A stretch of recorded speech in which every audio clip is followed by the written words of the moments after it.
Honestly, I could just keep playing this campaign forever. I'm immersed in the lore and all the clans and everything. So, It's fun. but yes, so we ended last session on your discovery of Dancer Under the Moonlight, who had been taken in by a ruse, it seems, an invitation by Pillanelli, who promptly robbed him and deserted Broom and Board with her erstwhile and mysterious partner. So, were you all planning? Did we say you were going to have a long rest in the day, like at that point, and you went all to your rooms and stuff? I believe so. Yeah. I think Yes. so. And then after that, Yeah. we were going to get on the rock to go fly across the land. Indeed. Lucas, I'm getting some flicker off you. Does anyone else see that? Or is it Yeah. just me? Yeah, it's flashing green. Oh, On the yeah. video. Yeah. Yeah. Occasionally. It does that for me on when I'm using the app. I see it. I see it now. I'll switch back to the integrated camera. It's just for an hour, so it's fine. It's my work's laptop. Shit. Okay, so you've been up all night and you rescued the children and you seemingly averted a diplomatic crisis as well as removed the children from the enchanting but not altogether malicious influence of Zolther. You reported back to the manor, and so what I would like each of you to do as you settle in to a well-earned rest at the Broom and Board is tell me what your character is thinking about or reflecting on. Shall we start with Smoke, the leader? I think Smoke would kind of be reflecting on the difficulties and responsibilities of leadership and making difficult decisions like we did in facing off, well, sort of facing off against this creature, but successfully parlaying even though he wasn't there. And I think that he would definitely have a reflective moment considering that he wasn't there in the cave with Zolther. But if he had have been, he might have made a more headstrong and rash decision than his compatriots did. Although he's supposed to be the one that's being diplomatic and careful in those situations. Perhaps Smoke feels almost grateful that his petrification relieved him of the burden of decision making. Yeah, yeah, good way of putting it. Yeah. Okay. So Smoke pensively paces around his room before taking stock and having a quiet moment to himself before he goes to sleep. Sleeping in the daytime, not unusual for Tabaxi, as you might imagine. What about Senseless Feather? He will he's sort of going into deep meditation like he usually does. But this time he will also make it sort of like a silent prayer to Irkan Chindi, and he wants to know whether he's on the right path. Is this where he's supposed to be? Is this the right step towards enlightenment? And what can he do for others as well? Are they on the right path? Is there any vision that maybe could be sent so that could help them? He's worried about his companions. So he's looking for guidance and trying to channel any wisdom into a possible maxim or idiom to guide his Totally. companions in the next on the next day. Very good. What about Walker and the Shadows? I think Walker would be still, he'd be a little bit upset about the fact that although it was the right thing to do, he and the others had to attack children. It just rubbed him the wrong way that he had to do that, so he's a bit despondent about that. But and he's not sure whether the deal is the right thing, but he then is grateful that it's that and not conflict again. He grew up with stories of how bad it was, especially being born so soon after the end of the war. He was one of the first, and he heard a lot of the horror stories. So anything that prevents that, but he's in that sort of. Was it the right thing to do? Yes, it prevented war, but is it going to backfire on us down the road? So very pensive and also upset that he had to attack children. Yeah, I mean, it would have been traumatic, definitely. You were all skilled warriors in your own right, but just laying your hands on children and blind children at that, even ones imbued with special powers, clearly would weigh heavy on any noble warrior, and Walker in the Shadows is one of those. Yeah, I like your reflection on kind of like, he was born in peacetime, but the horror of war and all the tales he would have heard over his long life thus far probably would compel him to do anything to avoid all-out conflict. Yeah, Very good. Now then, I what really like about this character. what about Jade Canvas? So Jade, maybe before she sleeps, she tears a patch off her trousers and starts to knot it and twist it to form it into an eye patch for her now empty eye socket. And there are a couple of things on her mind, I think. The first is the kind of weird emptiness that she's suddenly got and the powerlessness.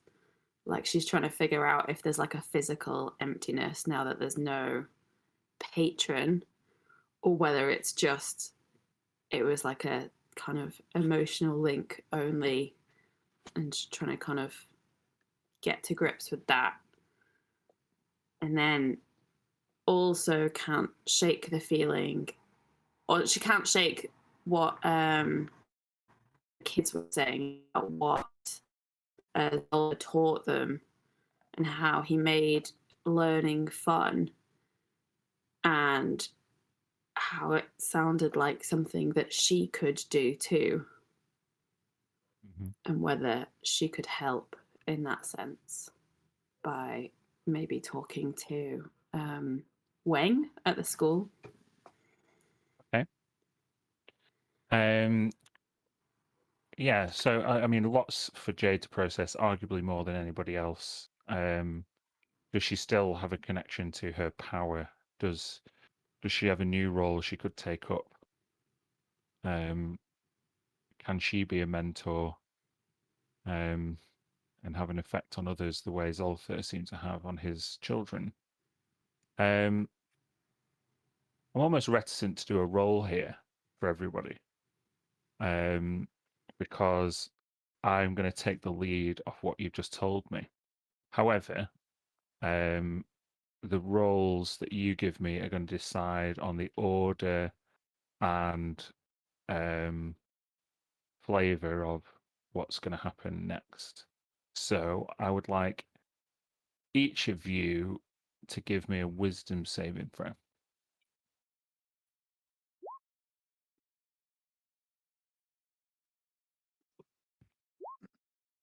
I'm gonna use inspiration on it, Okay. just for. Oh, mine was whispered. I'll turn my whisper off now, though. Yeah. Walker rolled a 20. God. Yeah. It was after doing the one shot. It was why it was whispered. Mhm.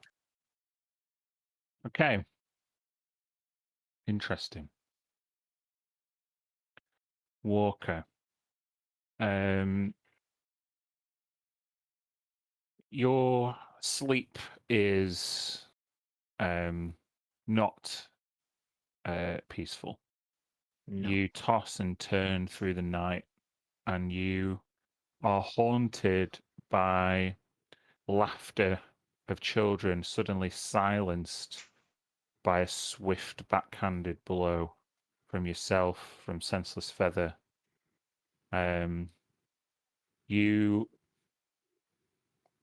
Your mind goes one further, and you dream about the settlement wars. Those children turn back to look at you, and suddenly they are roving human invaders, and your backhand becomes a clawed hand. And while you hear the children laughing, in the back of your mind, you feast down on human flesh with your teeth and claws, unable to control your primal savage instincts. The animal in you and the wanton rage and bloodlust of your Tabaxi ancestors flows through your veins, and you wake up bathed in a cold sweat, worried whether you are a savage or whether you are something more.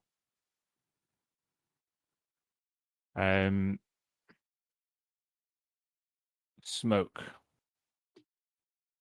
Your mind goes back to chance and whether your actions or inaction would have been different had 5 chance been one of those children. Your mind is cast back to his younger years and the danger that he would often find himself in, and the responsibility that was placed upon you by Prime Wonder. You hear Prime's voice in your mind. Make sure to always look out for him. He is your responsibility, little brother. I won't always be here. And that responsibility has just grown and grown as the years have gone by.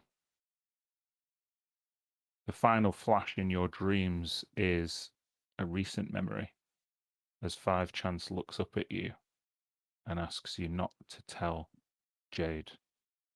He hasn't got the statue. He can't find it, and he's ashamed.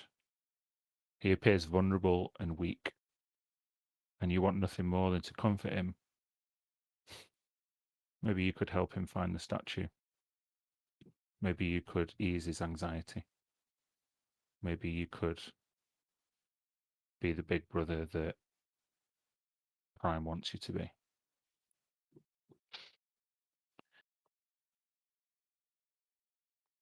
Jade, almost in tune with your brother, your mind goes to 5 Chance.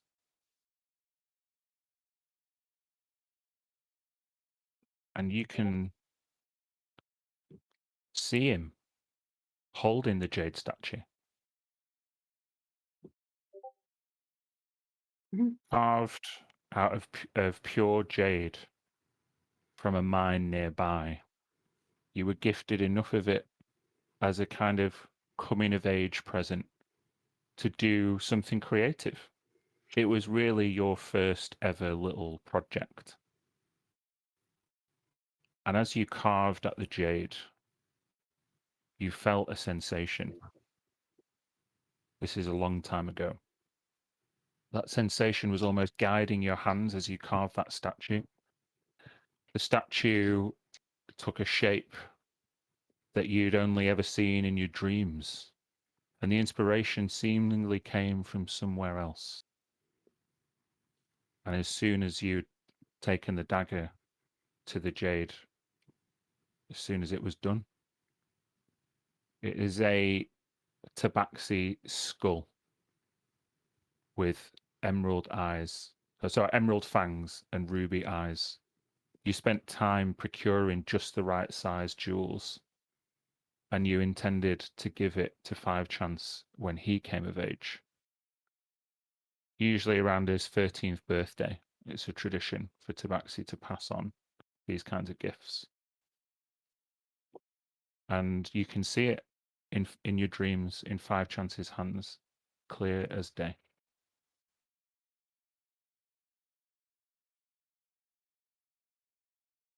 And as 5 Chance lets go of it, he fades into nothingness, and you just see the statue. With that wisdom saving throw, you can feel the statue is close by. Really close. Okay. Feather, your dreams are of astral projections of Tabaxi's long past. 12 green apparitions all stood over you.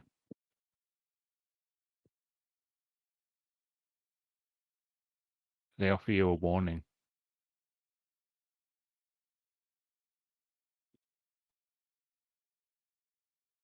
They will return. Every single one.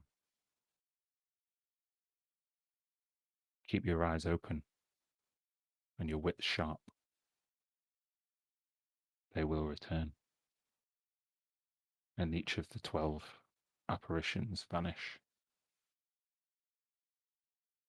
And you all wake at the same time. Mhm.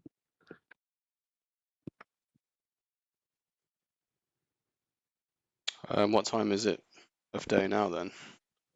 I'm going to say the 6 hours sleep you would have got. It is past lunchtime. I'm going to say maybe 1:30 in the afternoon. You can The all have a long closeness. rest. Ooh. Can't wait to get back all my spell slots. Wait. What are you now? Are you a classless Faxi now? Yeah, just nothing. The closeness with the statue, as in I think it's in Timbereach, or in the No. room with me. In Timbereach. Okay.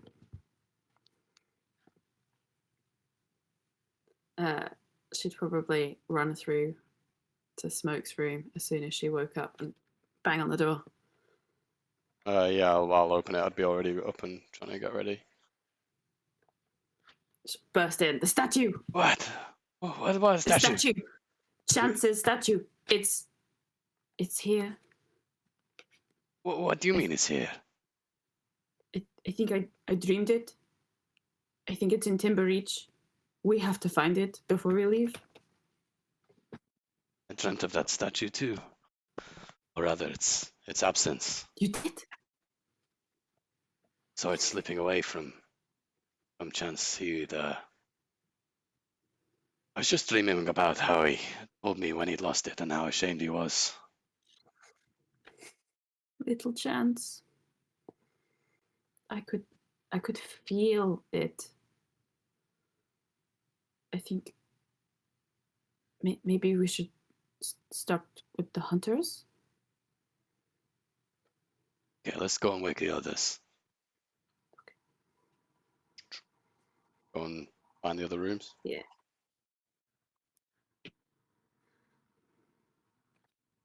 Poof, poof, poof. Good morning, Smoke. Sleep? Well enough. How about you? Have you rested? Strange visions. Strange dreams. The path is unclear. You're dreaming too, like Jade and I. Oh? Dream of a little brother's statue he once lost, one that Jade made for him. Says she can feel it here in Timbereach. I don't think we can leave without it. You really think it's here? I'm sure. Dreams often serve a lesson. Sometimes they try to deceive us. Sometimes they're a helping hand. I dreamt about Tabaxi of old. The 12 shadowy figures. Proclaiming their return. Dan, is there a history check of some kind I could do on 12 Tabaxi in the past, or? Yes. Now I'll qualify this high DC. Tabaxi history is relayed word of mouth. And so records about history do not go back very long. So you can make a history check. You have to see if there's a significance to 12. And there isn't. So that's all. Mhm. That's all Father says. I feel like it's very significant. You should remember this, Smoke. The 12 saying they'll come back. They're all going to come back, and it was ominous. Oh, like not a good thing? Like the 12, they'll be back. It didn't sound like it was a warning in my mind of something dangerous. The statue, do you know where it is? Specifically in the city? Are we going to just look around? Just look under every rock. No. Do I have any sense of where I can, like, can I feel like I can see through it or sense its surroundings or anything? No, but you do know that it is a precious item. And so it's not liable to be in someone's sock drawer if it is in Timbereach.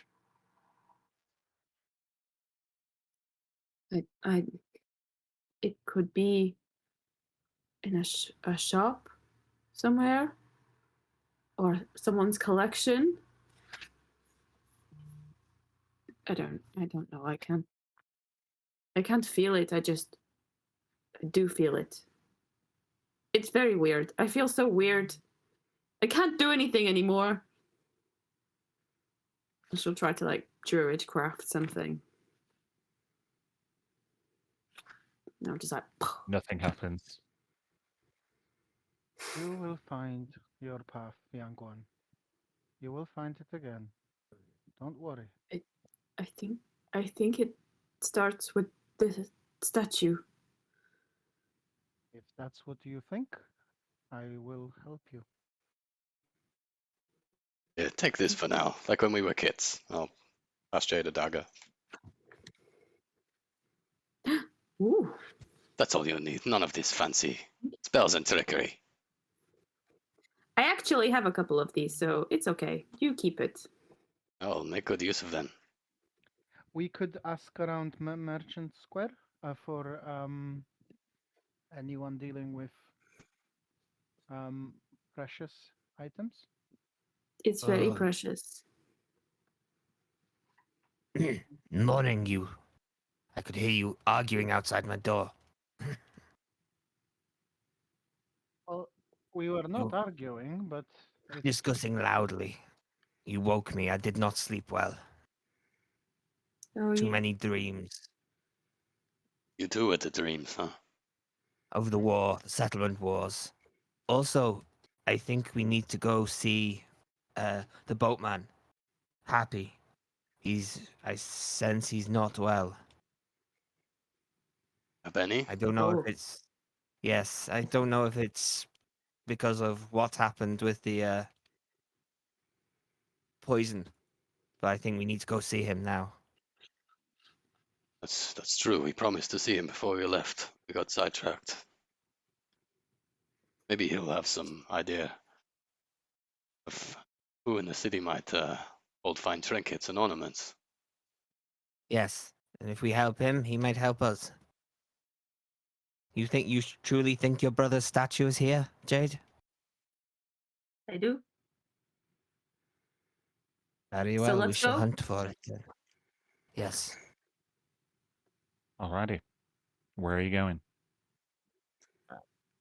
Happy's house, I would imagine, to start with.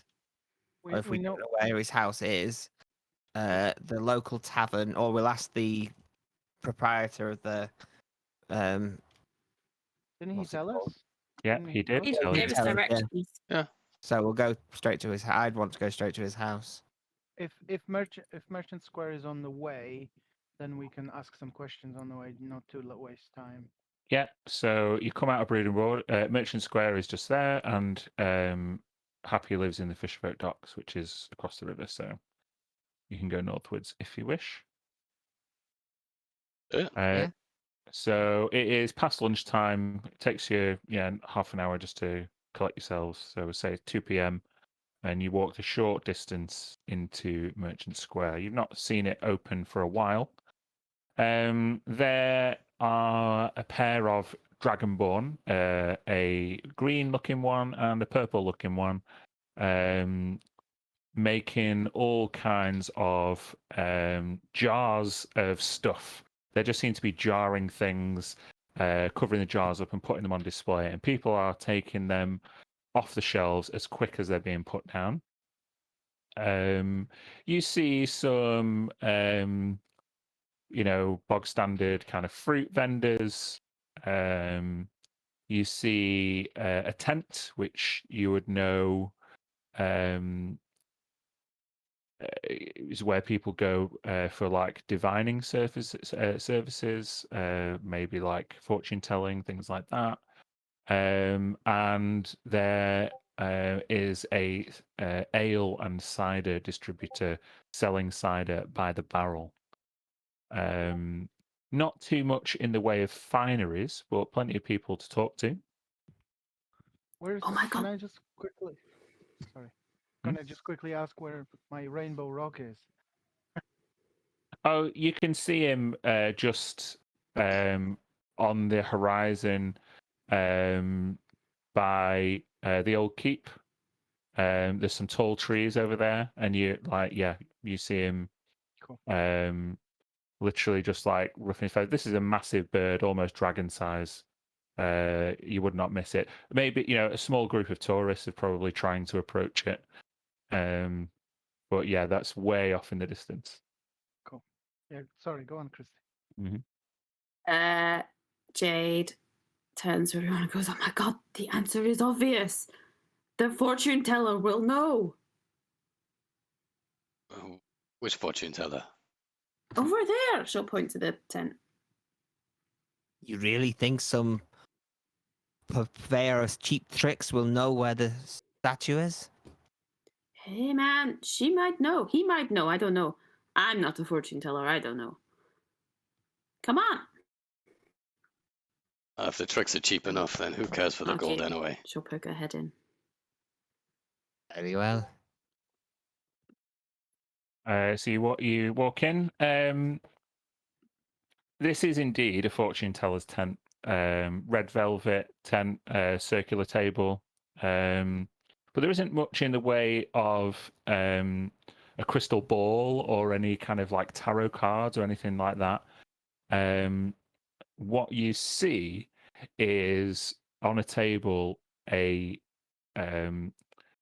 sequence of deliberately placed sticks, all in a row. And you see a tall, bespectacled human with no hair on top and a long white beard. He's just wearing dungarees and almost like waders, like really big high boots. He smells really bad, and presume when you walk in, he has his back to you. And it seems to be just talking to himself in the mirror. Excuse me. Excuse me. Hello. Do you have an appointment? No. Well, Do you have an appointment suggest- system? of course I do. And he pulls out like a piece of paper from inside his dungarees and like pulls out this kind of long stream of paper. He's like, now where were we? No, no expeditions today. I'm sorry. I'm busy. I have an appointment later. Well, I would like to make an appointment, please. Are you interested in finding some ore or precious metals or maybe even some fine, There rare... is a...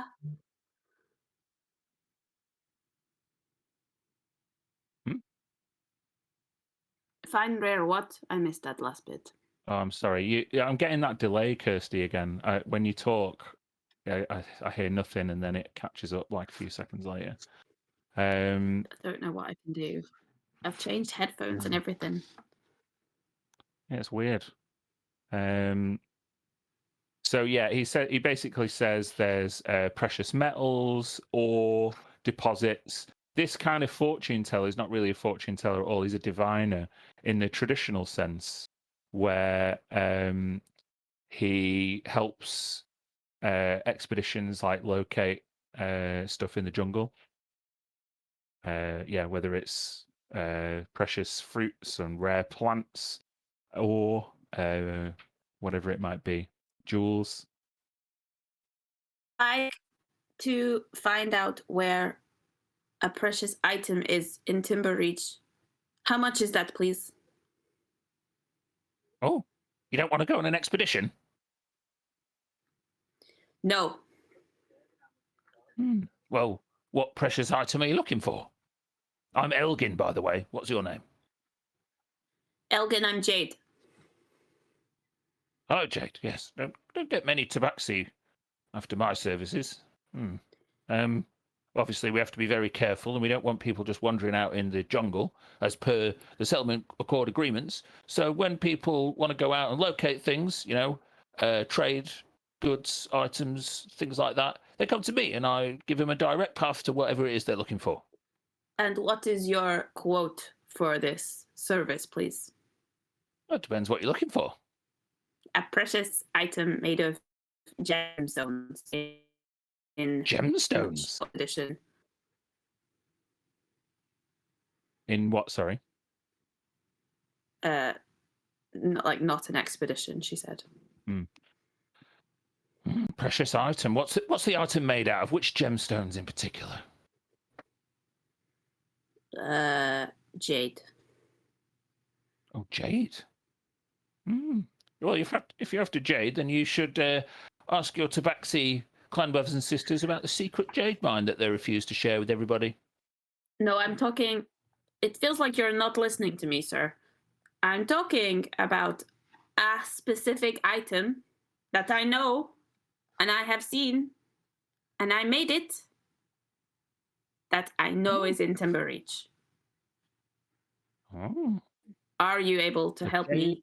That you've made. Oh, the fact that you've made it certainly would make it easier. However, jade is it doesn't give as much resonance as some other more precious metals, like gold or diamonds, or even opal for that matter. What about emerald or ruby? Oh. Would all of these items be on the same object? Yes.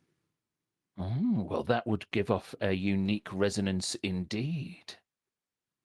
Now then, bear with me.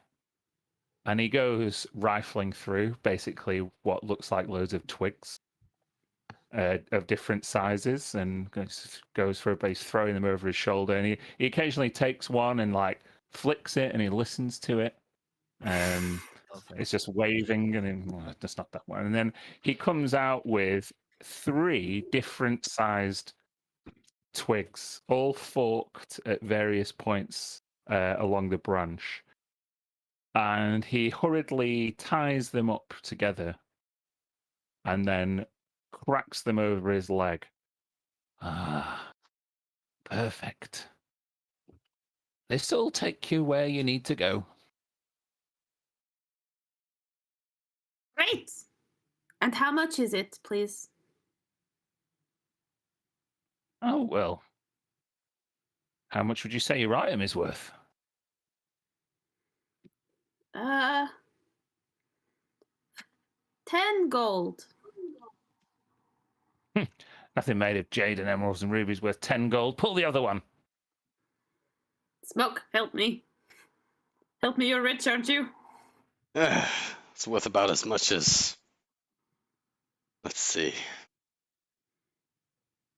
A different person would put a different value on it. To the maker, there is not a price, but it depends. No item is worth a specific amount.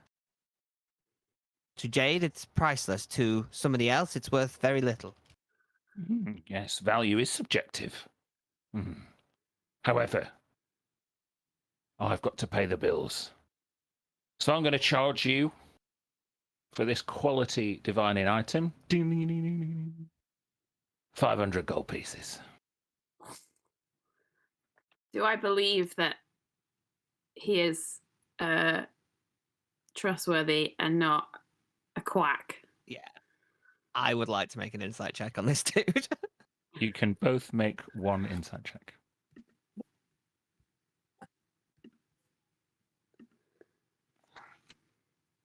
Now then, bear with me, I'm just muting some twats. Yeah. Mute. Right. With those insight checks, let me just do a little roll. Rubbishes. Yeah. Oh, I rolled like garbage. So, yeah, this guy's blatantly overcharging you for his services, and whether the sticks will even work, you're not sure. However, I don't. you also don't have many options. What about 100 gold? That would pay plenty of bills around here. I know that. Make a persuasion check.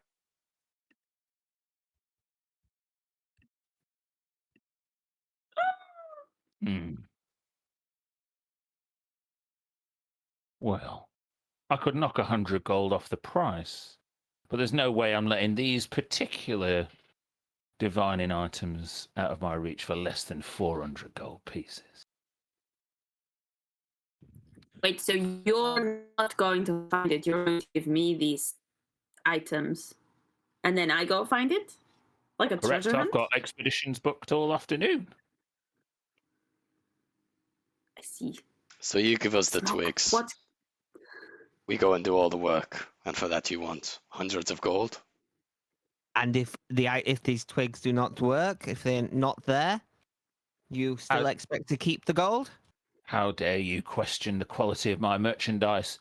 Listen, each of these twigs will seek out the item to which they are attuned. And jade and ruby and emeralds are particularly valuable. Once you find your statue, you can keep the twigs. I'm handing you a money-making machine. Smoke. These valuables, gold and gems, hold no value, not as much as a story or some knowledge to a tabaxi kin like us. Perhaps the value for you also is more in the knowledge of where such a thing was acquired rather than where it ended. You mean to say that you're willing to share the information about where your secret jade mine is, Tabaxi? Now that all depends on how well it helps us divine where our statue is. Make a persuasion check at advantage. Persuasion or Avarice is a great deception? motivator. Because Smoke doesn't have any any absolute I mean, are you deceiving him? Well, yeah, I am deceiving him, yeah. It's Then the make a same... same modifier. Actually, it's a different bonus. Make another deception check at advantage. Oh, there you go. I think you're selling me a load of old rope. I think The you're real selling value me a is in load of old twigs. Do you offer a return money back guarantee if item is not found? Where do you think your item is, young one? in Timbereach. Okay. Well, if you've not found it by the end of the day, which should be the amount of time it would take you to walk around every single building, pointing these twigs in the appropriate direction, I'll give you half your money back. I mean, you can understand that your intuition that it's here might be false, and so I can't be held accountable for that. I wonder if it would change your mind if you knew that the item itself was not sold to a person of Timbereach, but stolen from a young tabaxi. And it is just a matter of recovery of an item that was never truly meant for Timbereach. I Nope. don't think he cares. Very well. I was trying to Well, I appeal to don't his have that compassion kind of there. gold. I think it's probably the best deal you're gonna get. Do we have any other clues?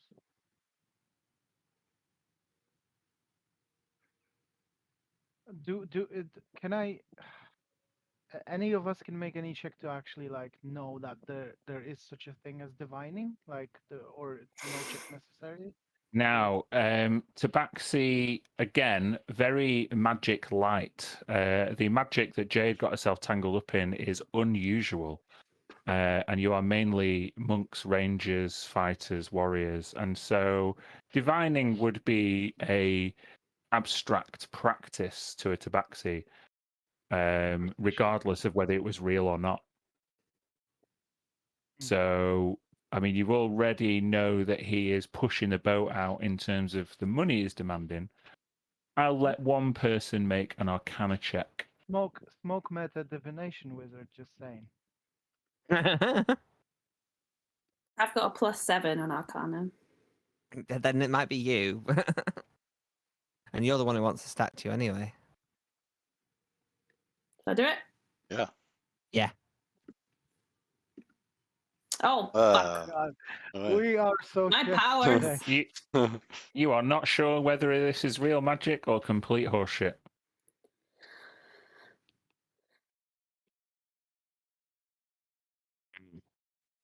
If I had the money, I would give it. I'll try Aye. anything to get it. I'll shrug my shoulders and throw the money on the counter. Thank you, thank you, thank 400 you. gold? Yeah. You already Oh. spent that money in the future, by the way. Can I just ask? Actually, if anything, it'd be the other way around because I copied the character sheet when I was up to date. So I don't know how it's gonna work. You chuck a sack of gold pieces onto the table, and Elgin's eyes widen. He polishes off his rustic twig contraption, and he puts it on some paper. He rolls it up. He takes some candle wax, seals it, and he writes his name. And he says, "Oh, this seal will act as your receipt. I guarantee the quality of my goods. Doesn't mean you'll find your item, though. But you have got all day, haven't you? I haven't. So if you wouldn't mind, fuck off." How do we use it?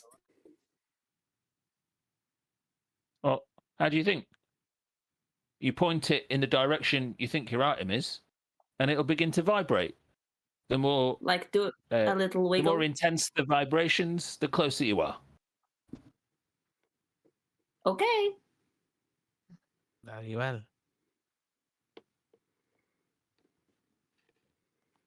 Right. Aye. I'll go out clutching these sticks.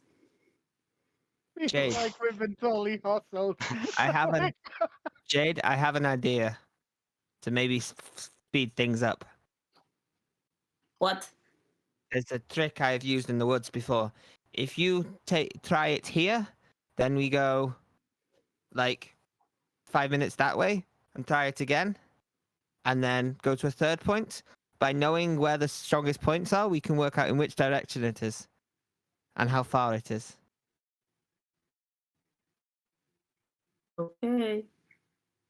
I will. I wish you probably would try it immediately after getting out of the tent. Your face froze for a second, like very unimpressed. Like, Yes. direction. Basically, Walker wants to try use it as triangulation. So you're just holding it out in front of you outside the divine intent. Sure. Give me a compass direction if you are stood here, and we'll just say that as it appears on screen, north, south, east, west is a direction. Give me a compass direction that you hold it in.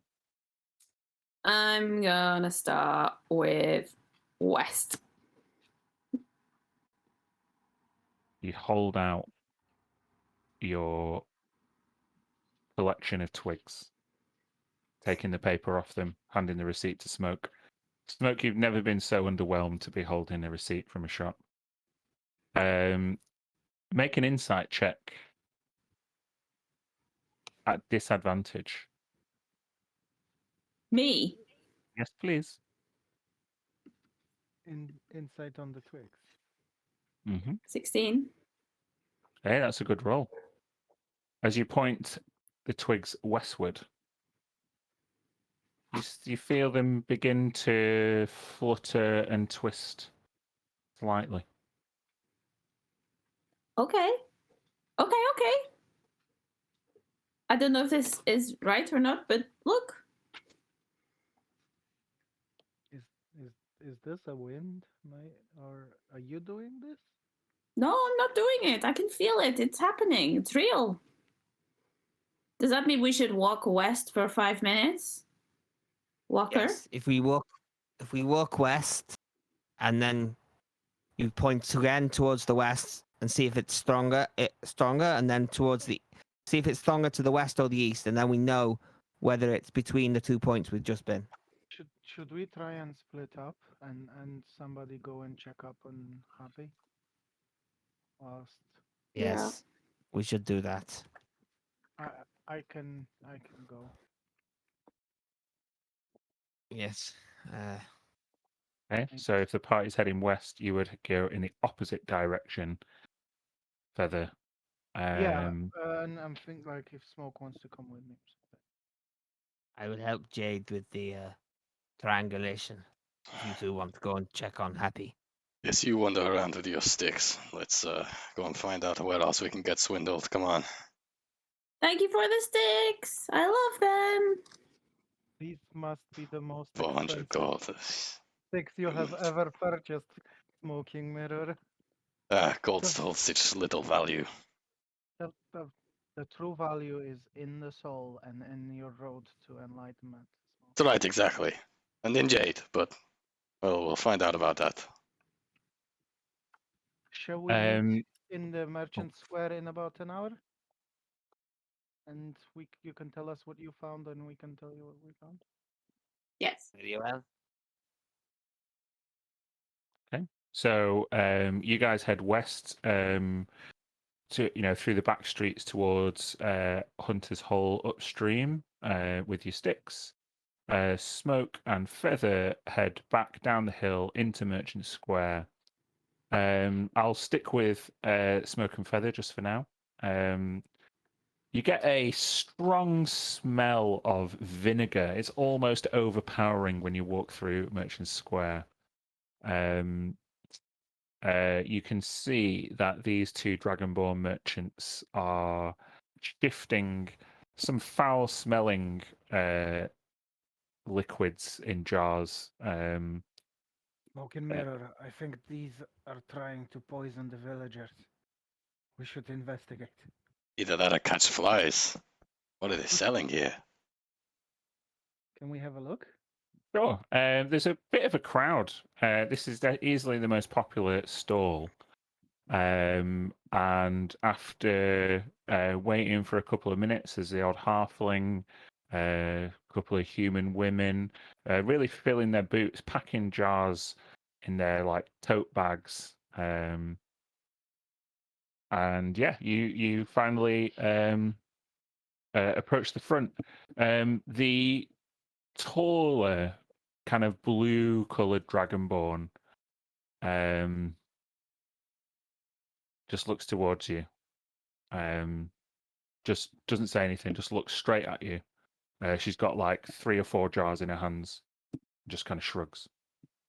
What are you selling here? Hello. Well, me and my sister are, well, representatives of the Pickling Guild. We Pickling pickle Guild. stuff. That's right. I'm no Peter. I'm Nice to Smoke. meet you. Nice to meet you. This is Nuhara. Hello. Hara. What Um, are uh, you selling here? Well, we're not selling miracles or divining sticks or blessings from the gods. Why should we waste our time praying for miracles when the real miracles are all around us?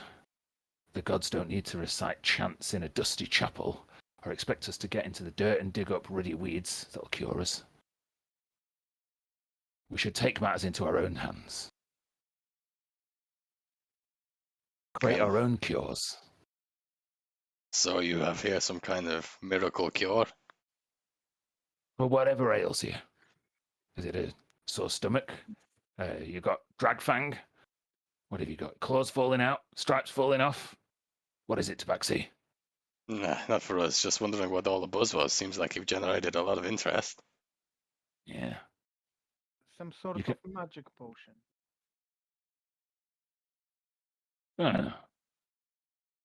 Nahara's ingredients have been called magical. The taste certainly lingers for quite a while. So does the smell, unfortunately. But that's just a byproduct. You won't get such expertly curated salves and potions or delicacies from anywhere else. We're just passing through on our way to Freebury, you see. Only here for 2 days. People buy this from you? Look around, and you literally observe everybody in Merchant Square is holding at least one jar of something. Is it like drinking it? Some of them are trying it and regretting it immediately. Some of them plan to store them. Maybe they're like preserves. Others are like salves that they're like rubbing on themselves. This smell is really overbearing. Is this just a fad or a trend, or is it a genuine, you know, expert craftsman at work or craftspeople? Rather. Feather will sort of get closer to the guy and say, I have been failing in my meditations and I haven't received a special vision that will show me the way. Do you have anything for that? You need a clear mind.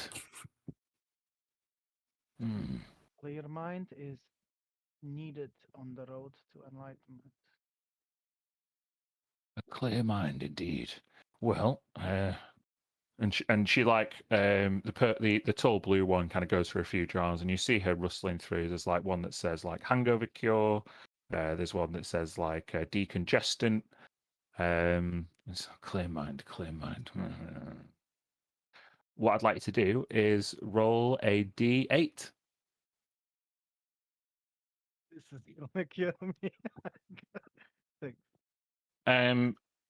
She goes and she pulls out a large jar with it is like seaweed green water inside, and it seems to have like about half a dozen tightly crammed in rotting herrings in it.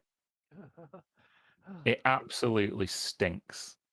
Why? But would cats like that?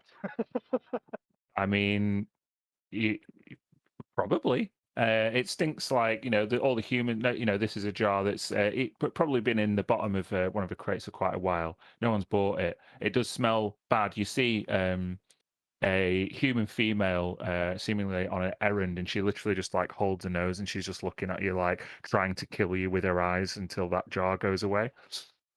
This going to give me vision. one way or another, you'll find the truth you've been looking for if you consume this entire jar. How, That's- how, This how entire much? jar. How much do you want for it? Oh. Something like this? 5 silver pieces will do you? I actually have no coin on me at all because I never needed any. Oh well. Who's next? Who's cures for what ails you? Yeah. Solvents, I can't- preserves. I can't contain my curiosity. I want to see him drink this, so I'll pass him 5 silver. Oh, thank you very much. Tabaxi's never really high rollers, but they always pay. And she shoves this large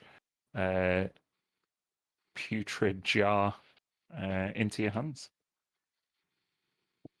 I, There are gonna be If you so many if you're things. interested in pickling or fermenting, anything like that, if you're interested in joining the Pickling Guild, we'll be in Hunter's Hole tonight, one night only. We're having a how do you call it? Like a sales event. convention. Yes, indeed. Pickling Pickle-con. convention. Pickle egg. You said you're on the way to Freebury after this. Correct. Did you travel from the north? Yes, we crossed the Fordheim Peaks. Actually had a few run-ins with a few tabaxi on the way to the clan meet.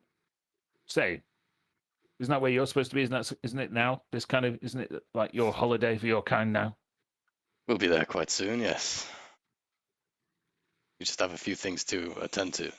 I wonder if you could tell me any tales, anything unusual on the roads, anything from the cities of Norse, or any rumors or word? Hmm. Well, I'm going to make a history check. Bear with me.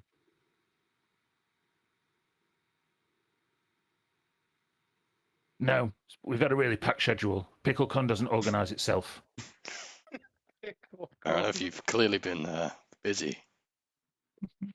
I rolled a 2, just FYI. Smoke and mirror. We should go check on Happy and get back. I will keep this and try to get my vision. If this is going to give me the vision, it should be somewhere safe or before a rest. Maybe I don't intend to have it right here. I will. Yeah, just add large jar of fermented herring into your inventory. Gotta give Well, me it's vision. kippers for you. It's gotta give me vision. So yeah, we're going. Okay, we're about to hit 7:30, so shall we just take a short break? Yeah, cool. Yep. All right. See you in a bit. Yep.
Come gather near and bend lend your ear for a tale our tongues to wag.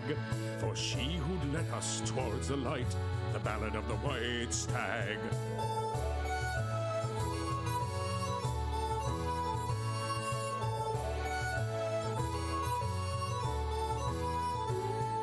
The chairwoman sat at her desk one day while the rain came down so hard. She met 5 white stags who brought the sunshine back, and she made them all town guards. She was crossed by a gnome who armed some bombs that would make the docks into a pond. But the stags were too wise for the tiny gnome, and they sent him back to Gond. So come gather near and lend your ear for a tale our tongues to wag. Thought heard we not had stayed the night, the Ballad of the White Stag.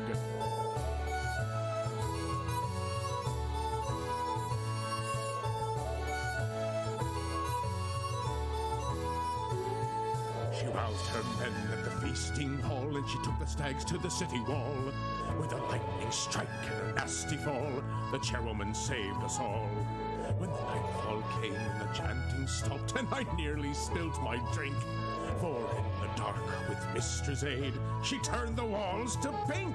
So come gather near and lend your ear for a tale our tongues to wag. Thought heard we'd not had stayed the fight, the Battle of the White Stag.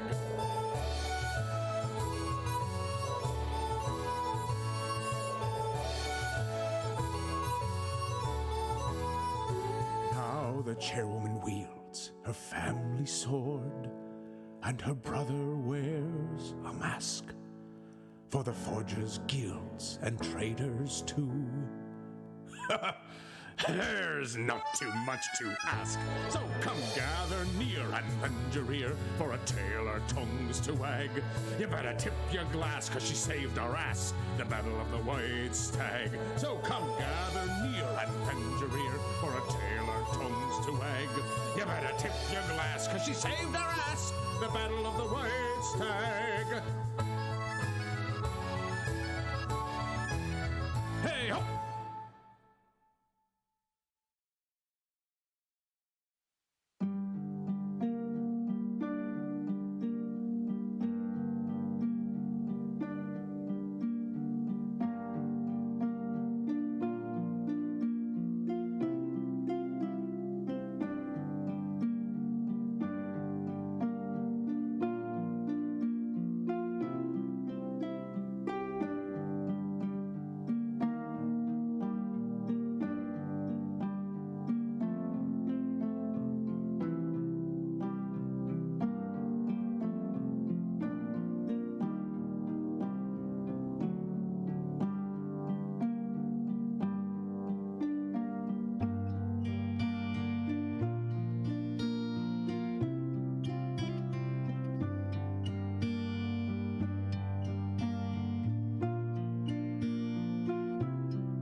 So we you take the jar of pickled Absolutely, yeah. herring, yeah.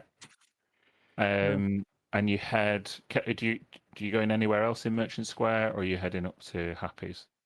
No, I think we wasted enough time. Need to find out if he's sick and need help, right? Smoking mirror? Yes. Yeah, hopefully he made it through the night just fine. Okay. As you are walking around, I'm going to switch to Jade and Walker just really briefly. I want each of you to roll me a d20. Okay. Bless you. Um, Okay. As you're walking around and you're following the vibrations of the stick, you notice that it seems drawn to um,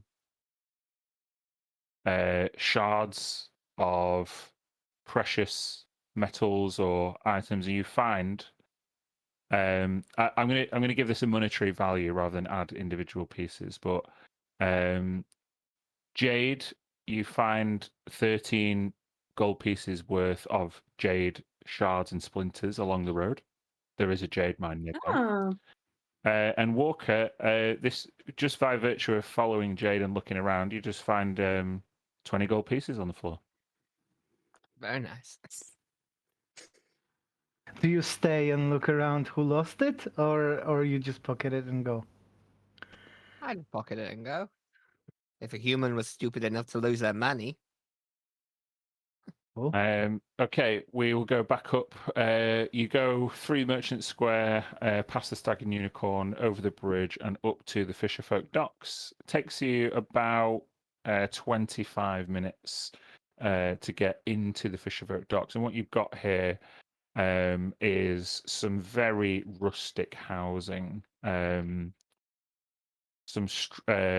really weathered thatched roofs that could do with replacing, walls that are pasted up with mud and wooden beams, some kind of rot, just kind of to be a persistent feature of the streets, and you can see. Some of the fisher folk, humans, halflings, half elves, just coming in, to and froing with their nets. It is pretty squalid, and obviously Happy Habeni told you where he lives. I'm not going to make you roll for it, but you come to the end of a long street, and you see.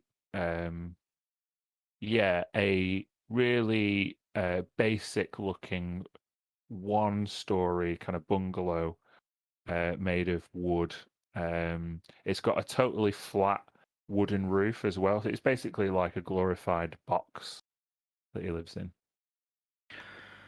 You would think they'd be better off just sleeping outside under the stars, and I don't understand them sometimes, Smoke. They get so caught up in their own contraptions and systems and lives and complications. So much easier if they leave so much behind. They don't know what they're missing out on, sleeping under the stars in the jungle. That is very, very true. You are very wise. Shall we knock? Sure. Knock on the door. Habeni? Happy. You Ma- hear some clashing and clattering. You seem to have disturbed the occupant of the house, and you just hear like, "Just a minute." And when Happy Habeni finally comes to the door, he's in like a dressing gown. You see his halfling feet, weathered and hairy though they are. He's kind of just. It looks like he's got a bit of a chill. Oh, smoking mirror, senseless feather. Nice of you to come back and see me. You seem like you're still unwell. Oh, just in case the old grung touch. Shouldn't be anything to worry about. I'm sorry we couldn't get you the herbs we needed. We had to venture out and take care of something outside of town. Oh, do you know, it's fine. I will, I'll go myself. Don't worry about it. And he kind of closes the door, so you can tell that he's trying deliberately to not allow you to look inside his house. Can I determine how sick he actually is by Make a looking medicine at him? check.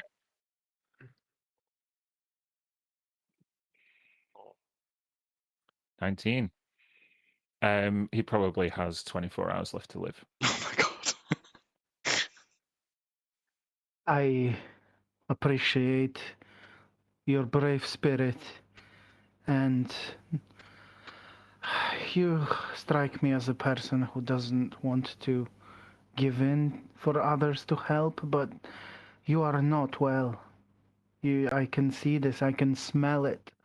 And coming from your house, you are very sick and you're not going to survive the night if we don't help you. Oh, don't be daft. I mean, I've crossed the lake so many times, and you know, you get the occasional blow dart, but you build up a resistance, a tolerance to that thing. I can't force you to let me help you, but I would like to convince you to allow us to help Smoke. He's not going to survive. It's true, you should listen to my wise friend. You know, even creatures like grungs maybe succumb to more evil and overarching influences. Why, it's not so long ago, gnolls were not much more of a problem than just rabid beasts out in the wild, but they too recently have become more powerful and make use of their own poisons. It's dangerous out there lately. Should take care and listen to my friend. One of you can make a persuasion check at advantage. Mine's -1, so Okay, I'll do it. I think I've got a plus. Persuasion +4 advantage. Waiting. Oh, I mean, gnolls and poisons sounds pretty scary. You don't think the grungs have got hold of something a bit more strong, a bit? God, you got me worried now. Well, I can that tell. is my fear if you're usually accustomed to it. I can tell you we were afflicted by the same thing, and it felt like dying. Like I wasn't ready to move past that stage. So we have gone and seen the cleric in the House of the Thousand Leaves. Norwin. I believe that was his name, Smoke. That is his name, yes. Norwin is an absolute prick. He did seem very keen on the coin that he charged us to Don't worry, help. he owes me a favor. I should be able to go and get it sorted.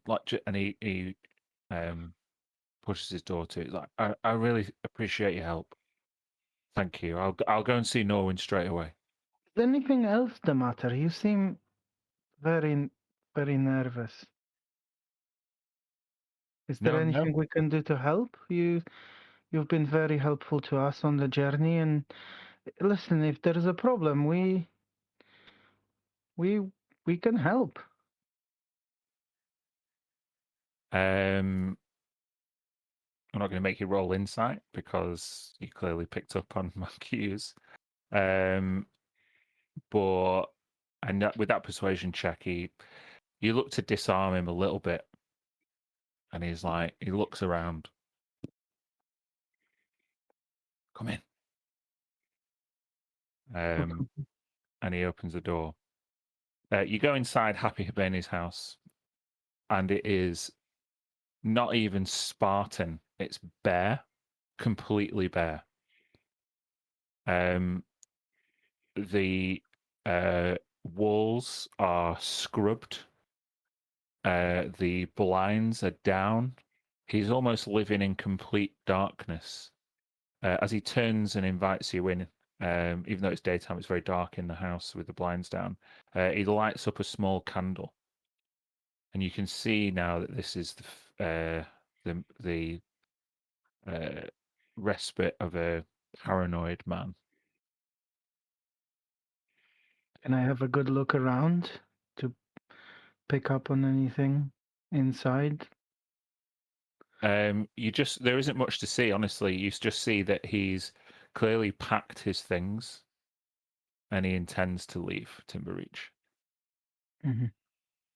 And he says, "Listen, I'll go see Norwin, but I don't think it's safe for me here. I don't think it was Grung's. I think someone's poisoning me. I think it's the Grave Assembly. They're here." They Sure. found you. Yeah. Like I said, there's no way I could succumb to Grung touch. I've been going up and down that lake for months. You build up a resistance, you do. I swear I could lick a Grung. I'd be fine. I would not recommend that, but I understand what you mean. So, have you noticed anyone? Have you seen anybody around acting suspiciously? And he covers himself up with his dressing gown and he looks around suspiciously. They're everywhere. I swear. Just people who peek through the window. People setting up in the merchant square and just disappear after a couple of days. They're here, they're watching, there are spies everywhere. Wait a moment. Better, obviously we went out and we found the missing children and so on. Everything that's going on and on my mind, I've lost track. But did people not also say that some adults had been going missing? We didn't find any yet. Adults that went in search of the children, yes, I assumed they perhaps Watching been. people left, right, and centre. I know. They're sending me a message. Dan, with the previous medicine check I did, obviously I determined that he's, very sick and close to death. However, could I have determined if his symptoms are actually same thing that we had, or he's because further right now thinks it's all in his head, like all of it, and he was Make an actually just. insight check. You know that you recovered from the grung poison and he seemingly hasn't. Oh shit. Yeah, he's probably right. Like, you don't know much about the Cerulean Central Commission or the Grave Assembly. Human settlements are rife with corruption and spying. They're not to be trusted. You should help him get out. That's what you're thinking with that insight check. Do you have anywhere to hide in the city for a little bit that isn't your house? I have means for us to leave, and we could take you with us. You're small. I was going to get set off on the boat tonight. Row. I had a few inquiries about going to Freebury tomorrow, but I was going to see if those two Dragonborn wanted to go tonight, and I could make the trip a day early. Just saying, if there are actually people after you, they probably know what you do for a living. They will so know your route. They could be waiting for me at the other side. or on the way, or on They could have water-breathing apparatus. They could be under the surface of the lake.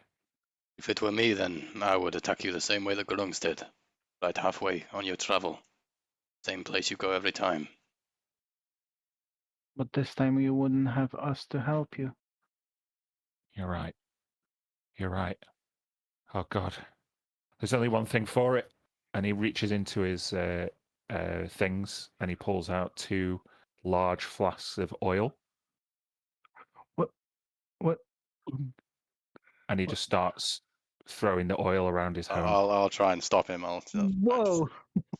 What are you trying to do? You burn your house. You burn half the city. You can't do that. That's it. I've got to fake my own death. If they believe I've died in a house fire, maybe they'll stop looking for me. You fake your own death and then what? Go elsewhere and be found.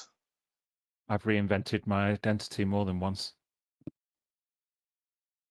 Who is this grave assembly you speak of? I've never heard of them. Coffin salesmen from back in the day. They've got their mitts in everything in Crystal Spear. Anyone who's got relatives who died is probably in the pockets of the grave assembly. They posture themselves as a charitable foundation. You know, they've got dominion over all of the rites and rituals around death and dying. And if you've been on the Cerulean Isles as long as I have, you know that death and dying is the only constant thing, and they've taxed it. Listen, I think it is up to you to decide your destiny. I'm just worried if you burn your house, you might cause a fire in the city. We are willing to help you. We are on our way out, and we have magical means of transportation. We only need to stay for a friend of ours to find an item. Maybe you could help us with that, actually. Smoke, what do you think? Possibly. We were looking for a statue. It's made of jade. It belonged to my family. Went missing quite some time ago, and we think it's here in Timbereach. Let me just make a roll.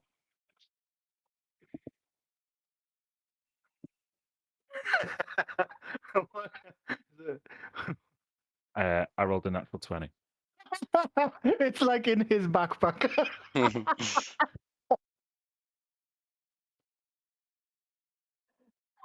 Describe it for me. Yes, a tabaxi skull. Made all of jade apart from the eyes emerald.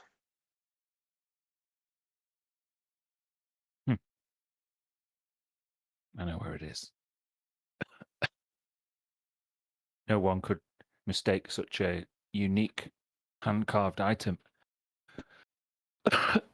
Actually, it's one of your clan folk, or former clan folk. Lucky dagger. Yeah. I wouldn't go there personally if I were you, Smoky Mirror.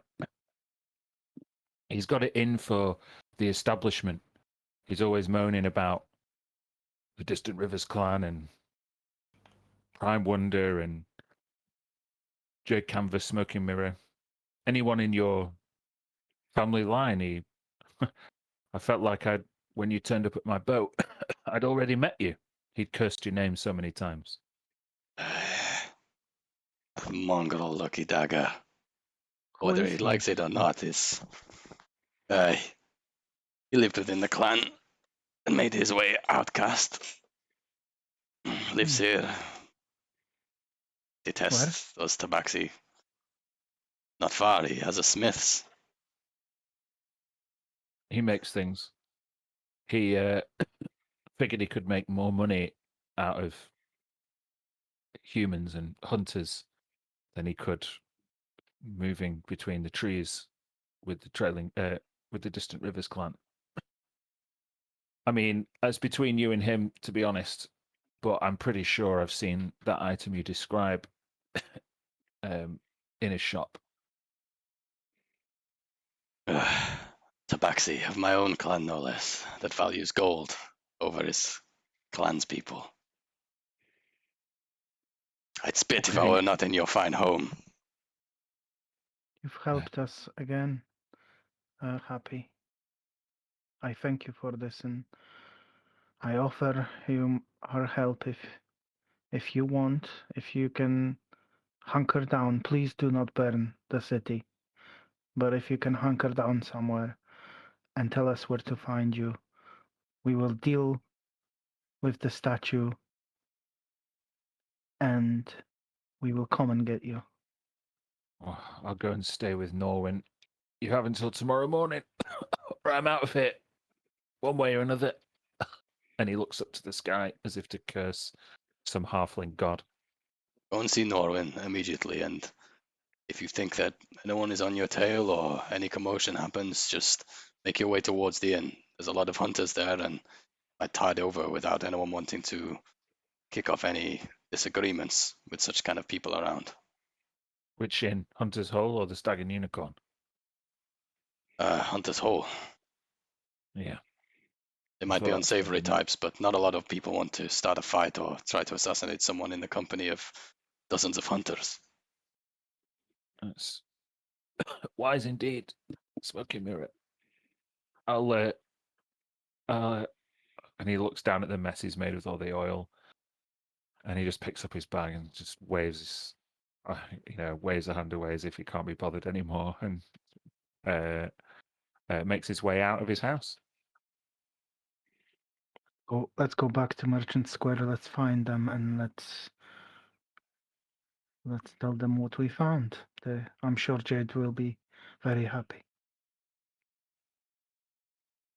Okay, Jade and Walker, roll me another d20 each.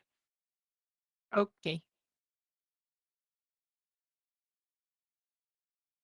Yeah, this thing seems to be drawn to precious metals and things of that kind. Jade, you can add 2 gold pieces. Walker, you can add 6. Woo!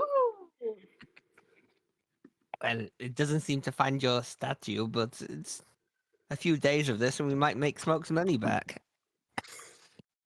Many days, I fear. Is it not doing any wiggling towards anything? You've headed westwards, and it certainly did seem to twist and bend as you continued. But as you walked past the bridge towards the outer limits of the town, it seemed to stop entirely. Okay. We have gone past where we need to go. If we go back to where it was strongest and then try north or south from there, see which way is stronger, north or south, and that way we can track it that way. Okay, I will follow the wiggle. Okay. Using Walker's advice, you discover that it starts to wiggle more severely when pointing north across the bridge. Ah, I think we should go across the bridge. I think so too. You carry on across the bridge. Yeah. You see the school is at a greater capacity than it was the day before. It's still not full, but there are a few attendants in the yard getting ready to send like children home. It's maybe like 2:30 in the afternoon. You see a tall lady with dark hair and emerald green eyes kind of turn towards you and just give you an accepting nod and a smile as you kind of hunch over your collection of twigs. Yeah, I'll smile back at her. She kind of looks at you If a I- little if I bit can. like oddly, and she she doesn't wish to interrupt whatever weird caper you seem to have embroiled yourself with. Yeah. Roll me a d20, Jade. Yeah. Yeah. As you like wave back and you look down, you see more money on the floor.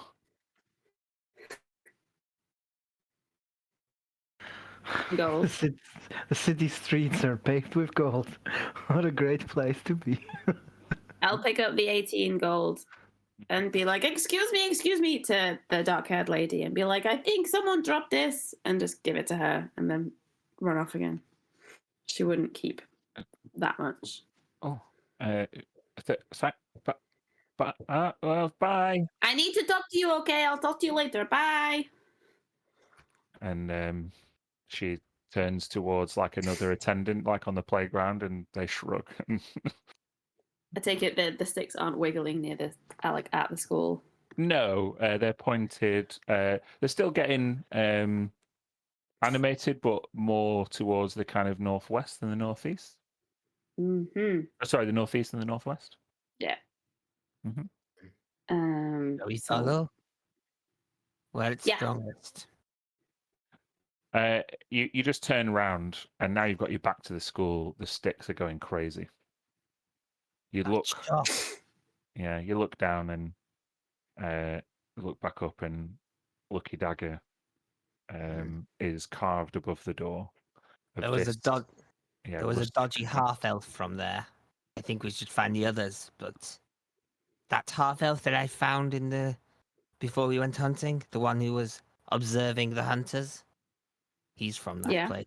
He was suspicious. you don't think I should just go in there now? It would be better to have your brother backing you up.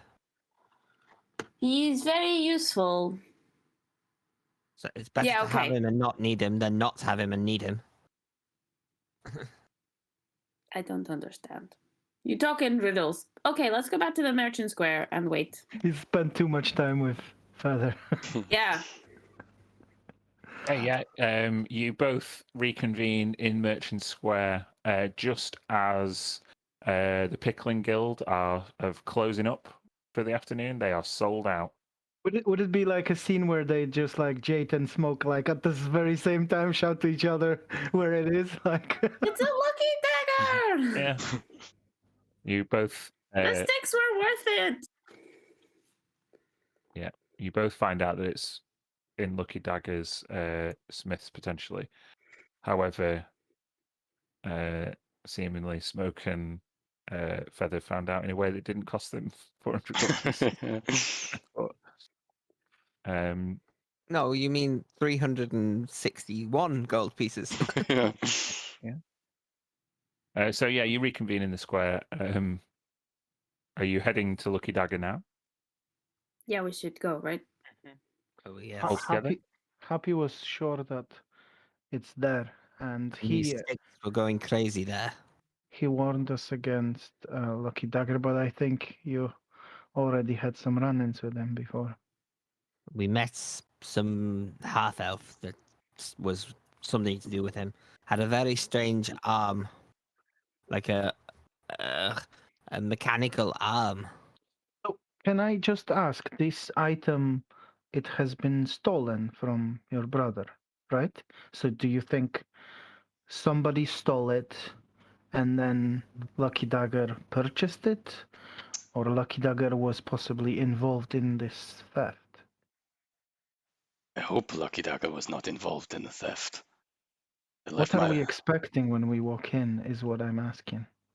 Well, I think that it was the hunters, maybe those Mala that left my younger brother for dead. Took from him what was valuable to them, the jade statue. It's been missing for a long time. I think that they would have tried to find somewhere to sell it or where it holds value and found themselves tangled up with Lucky Dagger. But one thing's for certain, as soon as it's ended up in his hands, we have not been notified and he's decided to keep it for himself. That son of a dog. Do you think he's going to hand it over? Are we in for a fight, possibly? I'm almost certain he's going to hand it over. I'll draw my sword and we'll go and head over. Okay. Okay. I have my answer. I just walk after Smoke as Yeah. well. I'll follow. We'll go and bang on his door. Sounds like a Um, good The idea. door is actually open. It's trading hours, and yeah, it's probably now approaching 3 in the afternoon. Walking all around everywhere. You walk in and you see a collection of rarities and curiosities. Bear with me 1 second.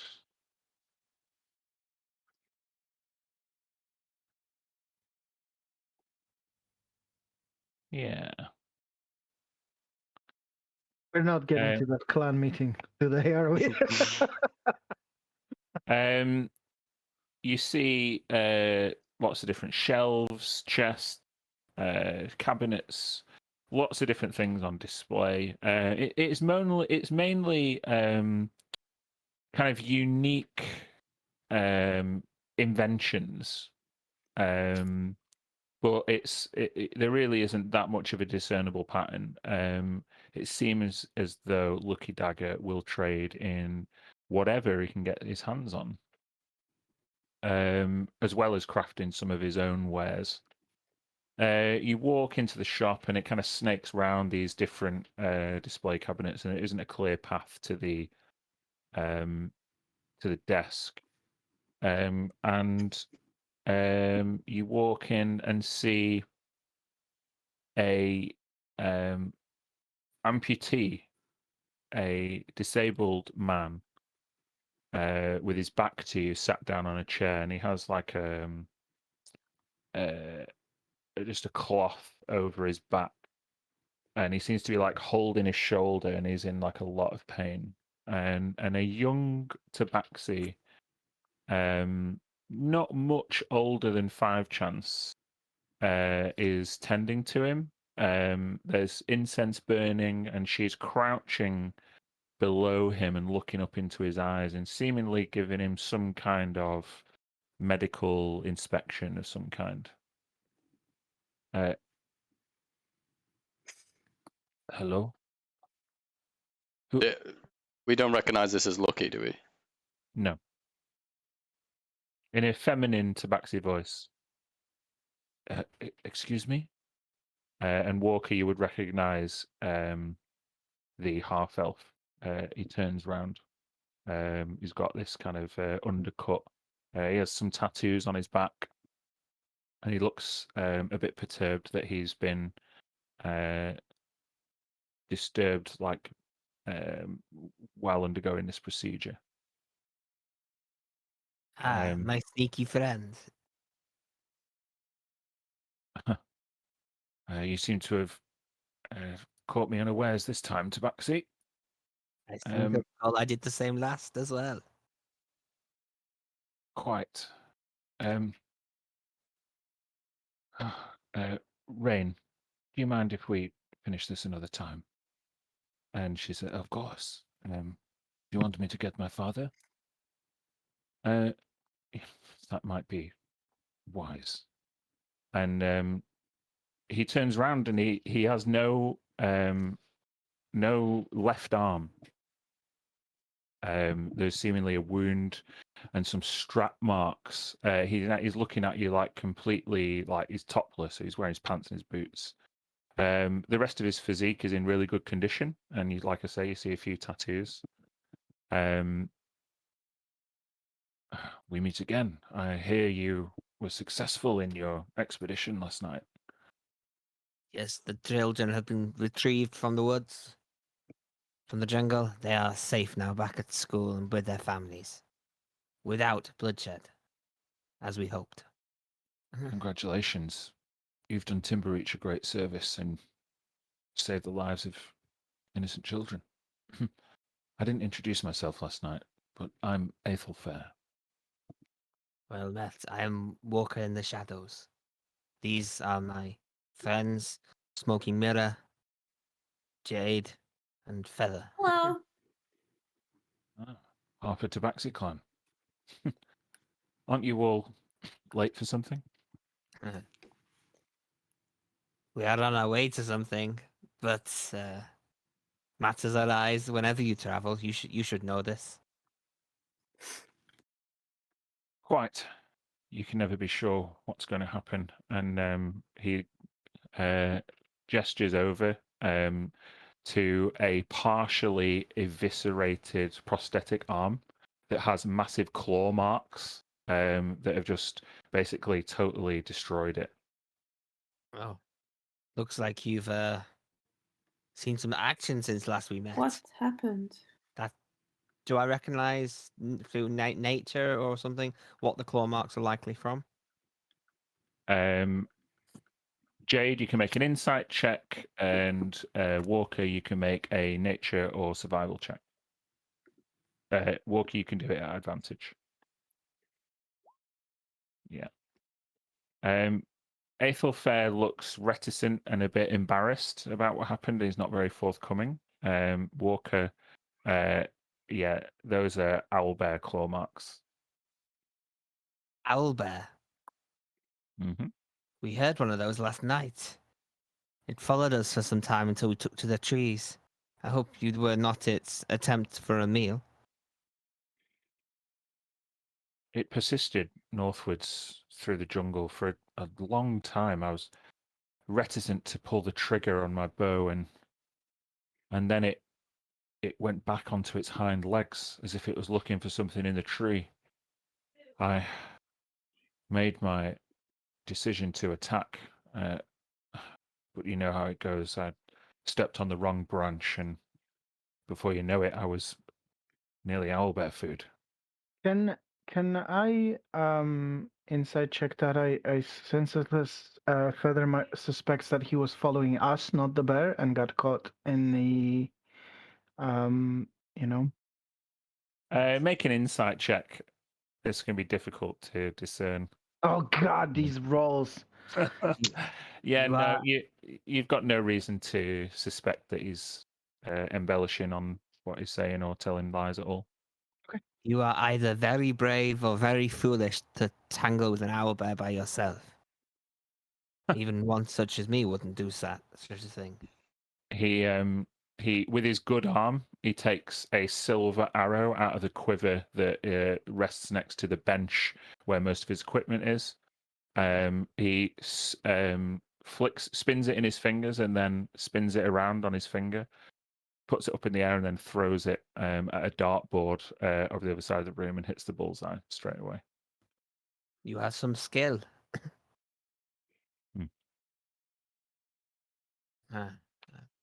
You have learnt well.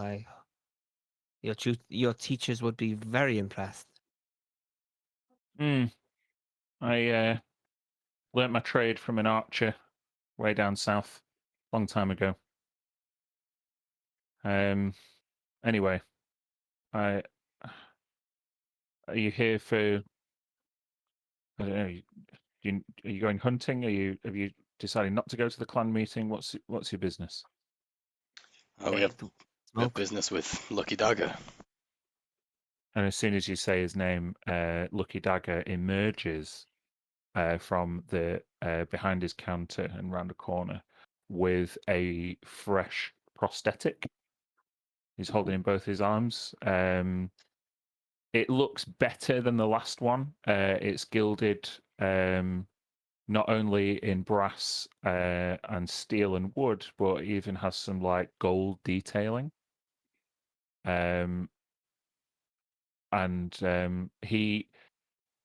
You notice that he deliberately does not acknowledge any of you, and his intent is purely focused on Aethelfair.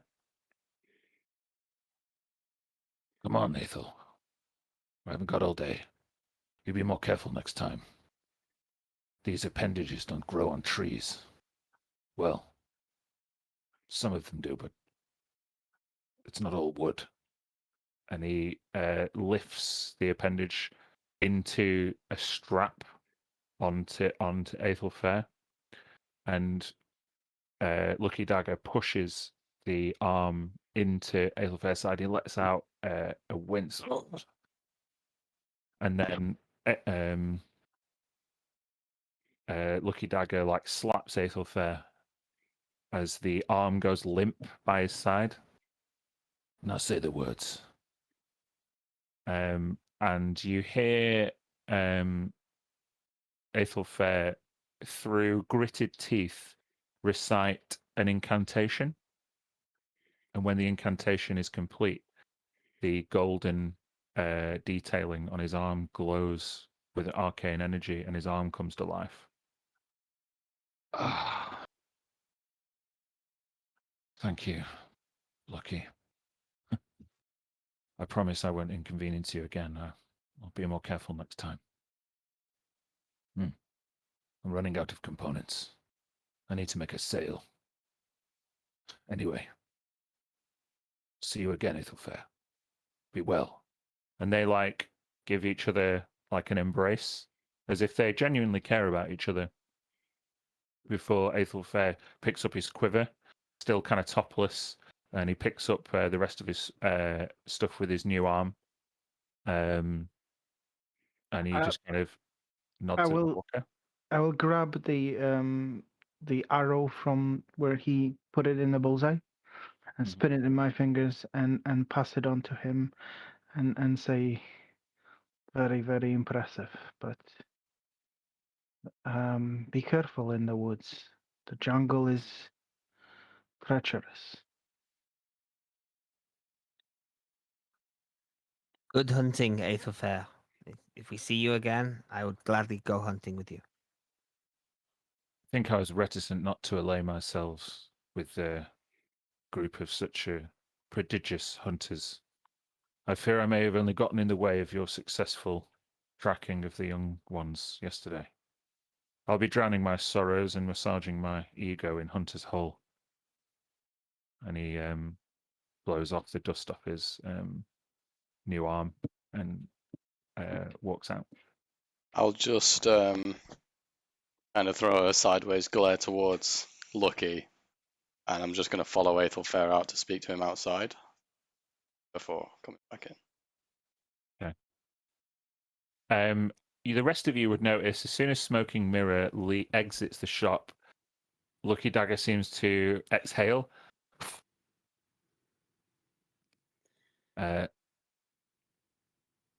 Now then, to what do I owe my distant clan cousins? Well, On the way in, I would have had a look out for the statue. Is it visible anywhere in the shop? It is not visible in the shop. Okay. The twigs that you hold in your hand are wrapping themselves around you, around your hand, and unwrapping themselves. They're going mental. Shh, be quiet. Okay, don't stop it. Lucky Dagger. Have I met him before? This is someone who you may have crossed paths with in your youth, but ever since your adolescence, he has been spoken of as a traitor, a turncoat, a liar, someone who's extremely dangerous and not to be trusted. However, you've not had any negative encounters with him yourself. Lucky Dagger, my name is Jade. I know who Maybe you we've are. met? Jade Canvas, you wouldn't remember. What? We've met, right? You painted a picture for me in our youth. I did? What did I paint? Just the childish scratchings of a young maiden with her head in the clouds. But it came from a good place nonetheless. It's a shame that your brothers are less willing to engage their creativity and ingenuity and rely solely on tradition and war and violence. Look, we all have our strengths and we all have our weaknesses. You know that. I missed that entirely, Kirsty, but hold on one sec. Maybe I shouldn't do the talking here. Hold on. You get the sense that in your discussion with Lucky Dagger that there's a tint of sadness about his the amount of time that has passed since he was part of the clan. But he says, I made a silent promise not to deal with the head family after they expelled me. But it has been a long time, and I definitely wasn't expecting to see you show up at my shop today. I will just cut it there and we'll go out to smoke as Aethelfair leaves. He was just talking about going for a drink, so I'll just sort of palm him 2 silver and say, please, for all your kindness, take a drink on me. I wonder, how well do you know Lucky?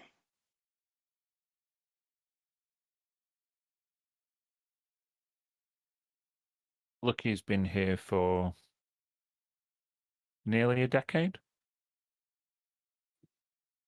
He drives a hard bargain. He's a creative genius. Whether it's a piece of art or something entirely functional, whatever the city or whatever the town needs, if it's an idea and something that he can manifest, then Lucky Dagger will give it a go. Not for free, mind. He often got some of his more expensive wares robbed just by virtue of the fact that he was a tabaxi. The fighters, hunters, miscreants in Hunter's Hall, ones I'm about to go and reacquaint myself with, would abuse him openly, steal his things. So he's become more miserly as he's matured and less trusting. And he certainly has mentioned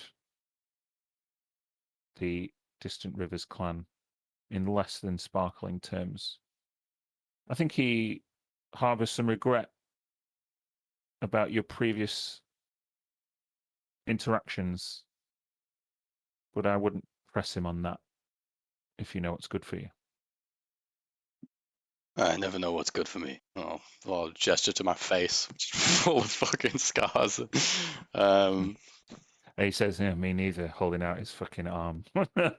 Speaking of which, it's Lucky that made this for you. And he's the one who imbues it with the magic that makes it work also. Yes, he's not exactly a mage, so to speak, more of a artificer. He imbues his items with just some arcane propulsion, something to make them move or work. It's very practical magic, not something he would have learned in tabaxi circles, I think, unless I'm missing something. Oh, you're exactly right. 10 years is a long time. Since then, I've learned myself of many things to do with magic and cultures outside of tabaxi, things they can do and the reasons why they do them. Though I don't agree in getting tangled up in all this complications with gold coin and undercutting others and all of the vile things that go along with these economies in these towns. But still, I am. It's business. I understand it is a way of survival in these societies.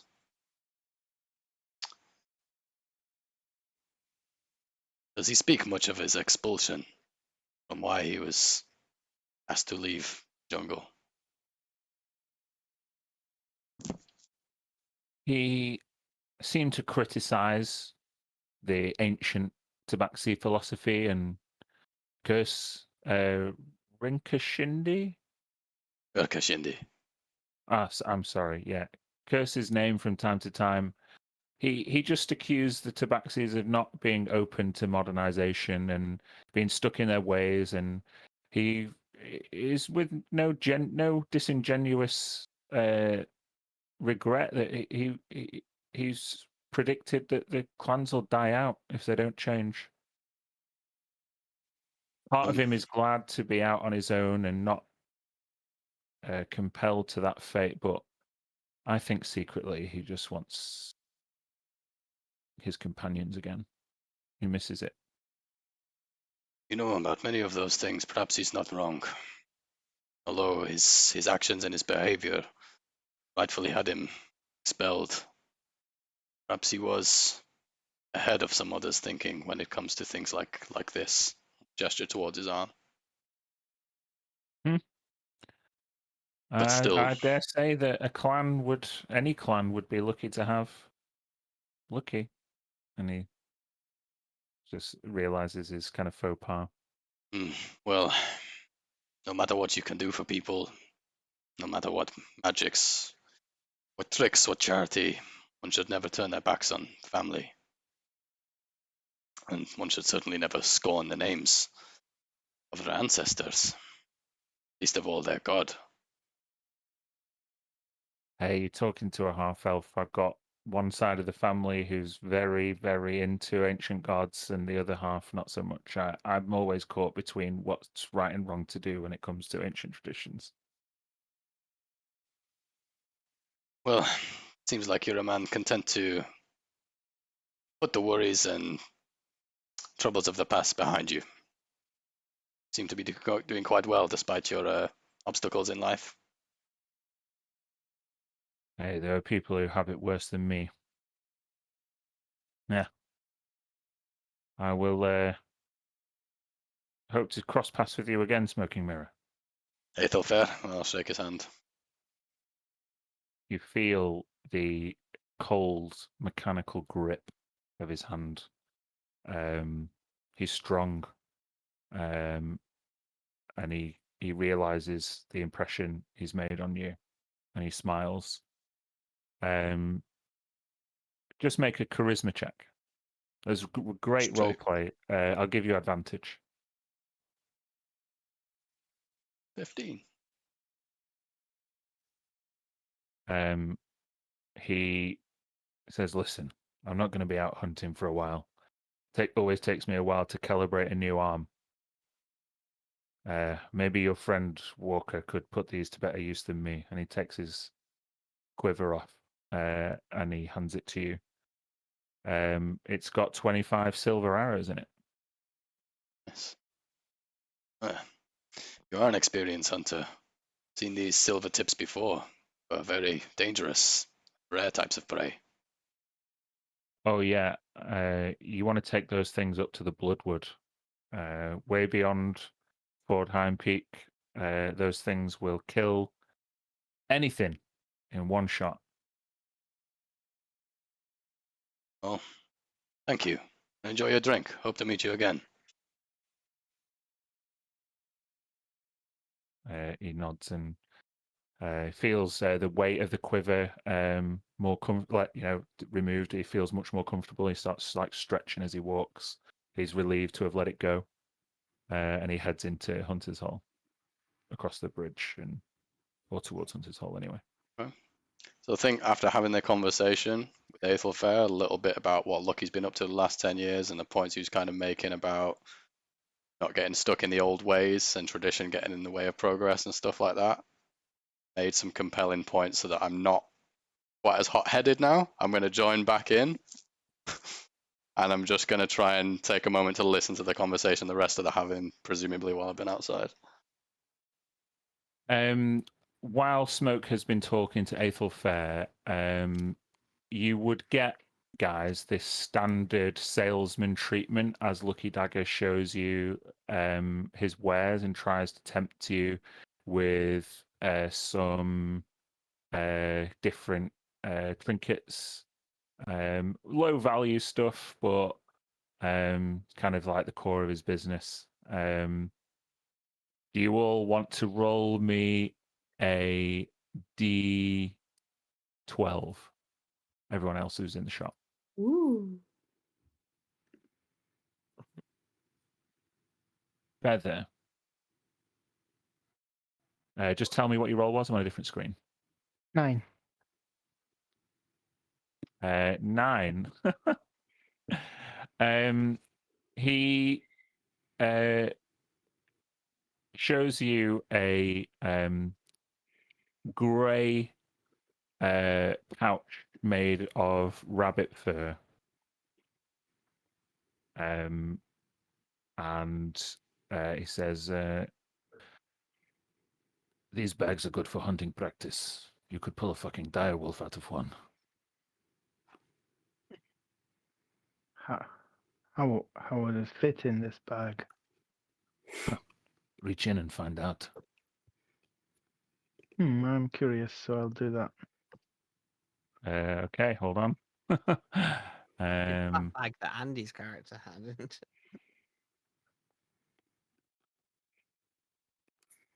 roll me a d8. 2. You reach in and you pull a giant rat out. Ah. It squeaks and wriggles like you've got it in your claws. What do you want to do? Is this real animal or a magical? I'm looking at Lucky like, it's interesting, but what do you want me to do with this rat? Well, sometimes situation calls for giant rat. I don't know what to tell you. Would you like to keep it in the store? Or? Would you like to put it back in the fucking bag?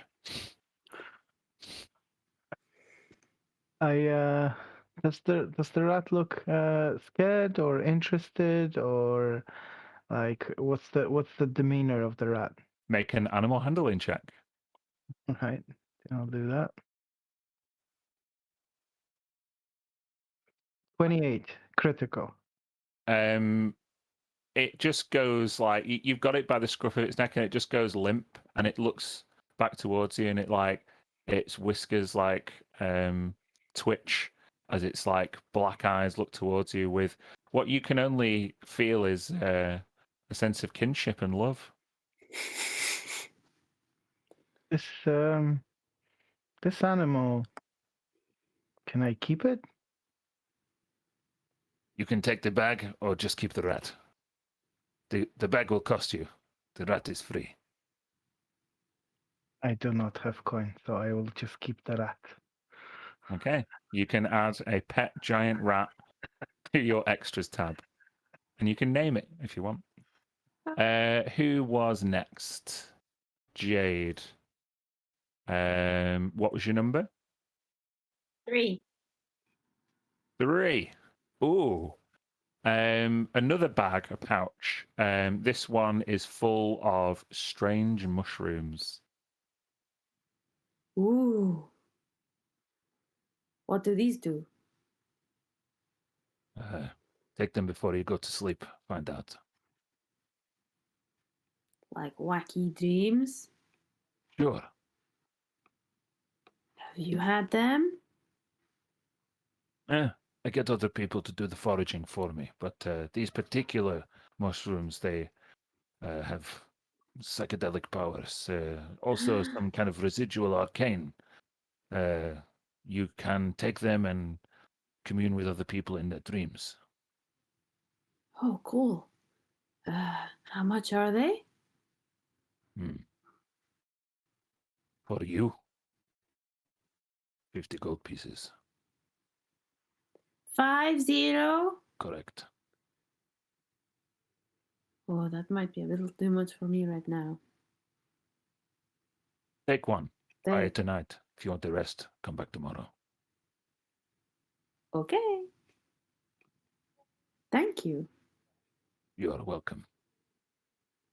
Ah, Walker in the Shadows.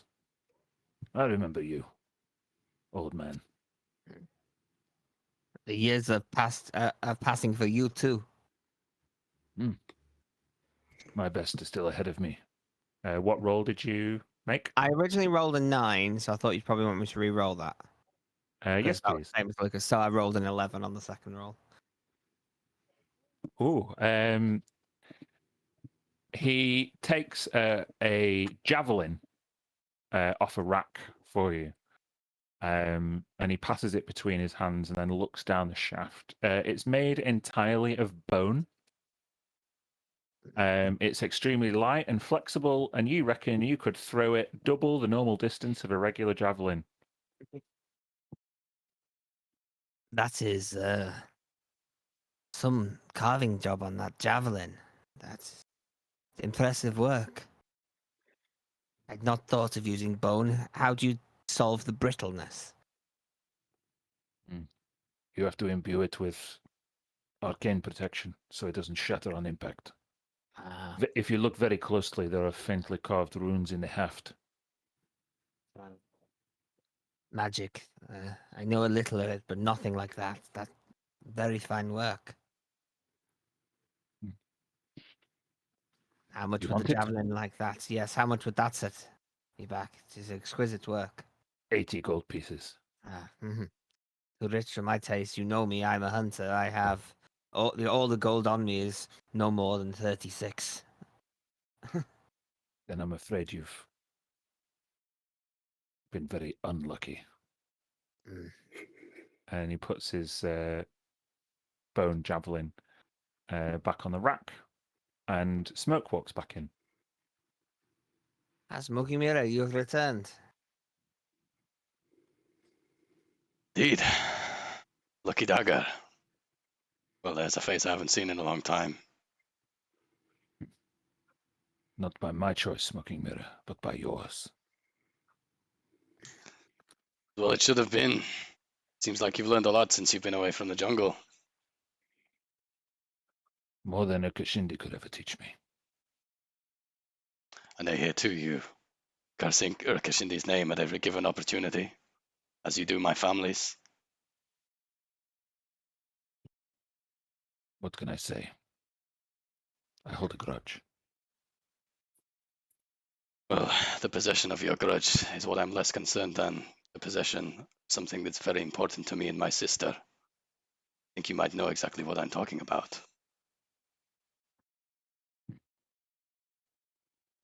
You see him look down behind his desk, and he looks back up. I wondered how long it would be until you came looking for this. How long has it been in your possession?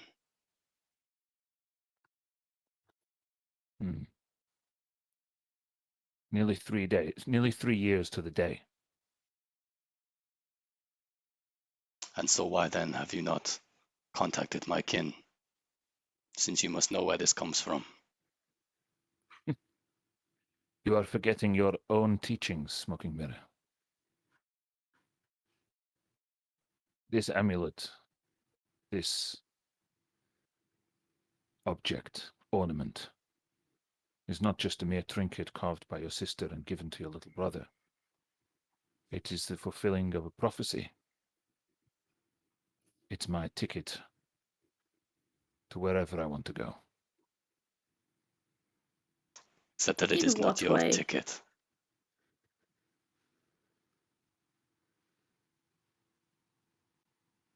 Jade Canvas, Yes. What? seems that you have a natural affinity with magic, one that escapes most of our clan brothers and sisters. Is that correct? I have done. I've always sensed it in you. It is said that every Tabaxi generation, a Tabaxi could be born with powers, a sense of arcane speciality that evades most Tabaxi kin. At the last clan meeting I attended over a decade ago,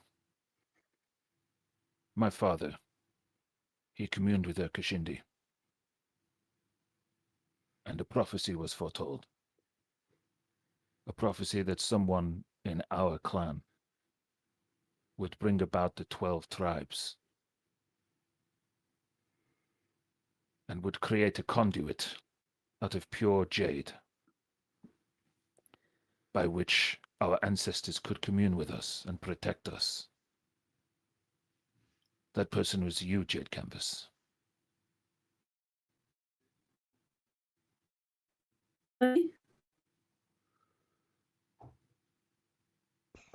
I'm sorry, I missed that, Kirsty. I just said really. It is not more than once a generation that a clan member is gifted with the opportunity to speak to a Kashindi. However, as this item has languished under my desk for more than 3 years, I assumed the prophecy was not but false. That is why I've been cursing Ukashindi's name. It has brought me no luck, no communion, no guidance, no protection. And I wish to get rid of it, purely for its monetary value.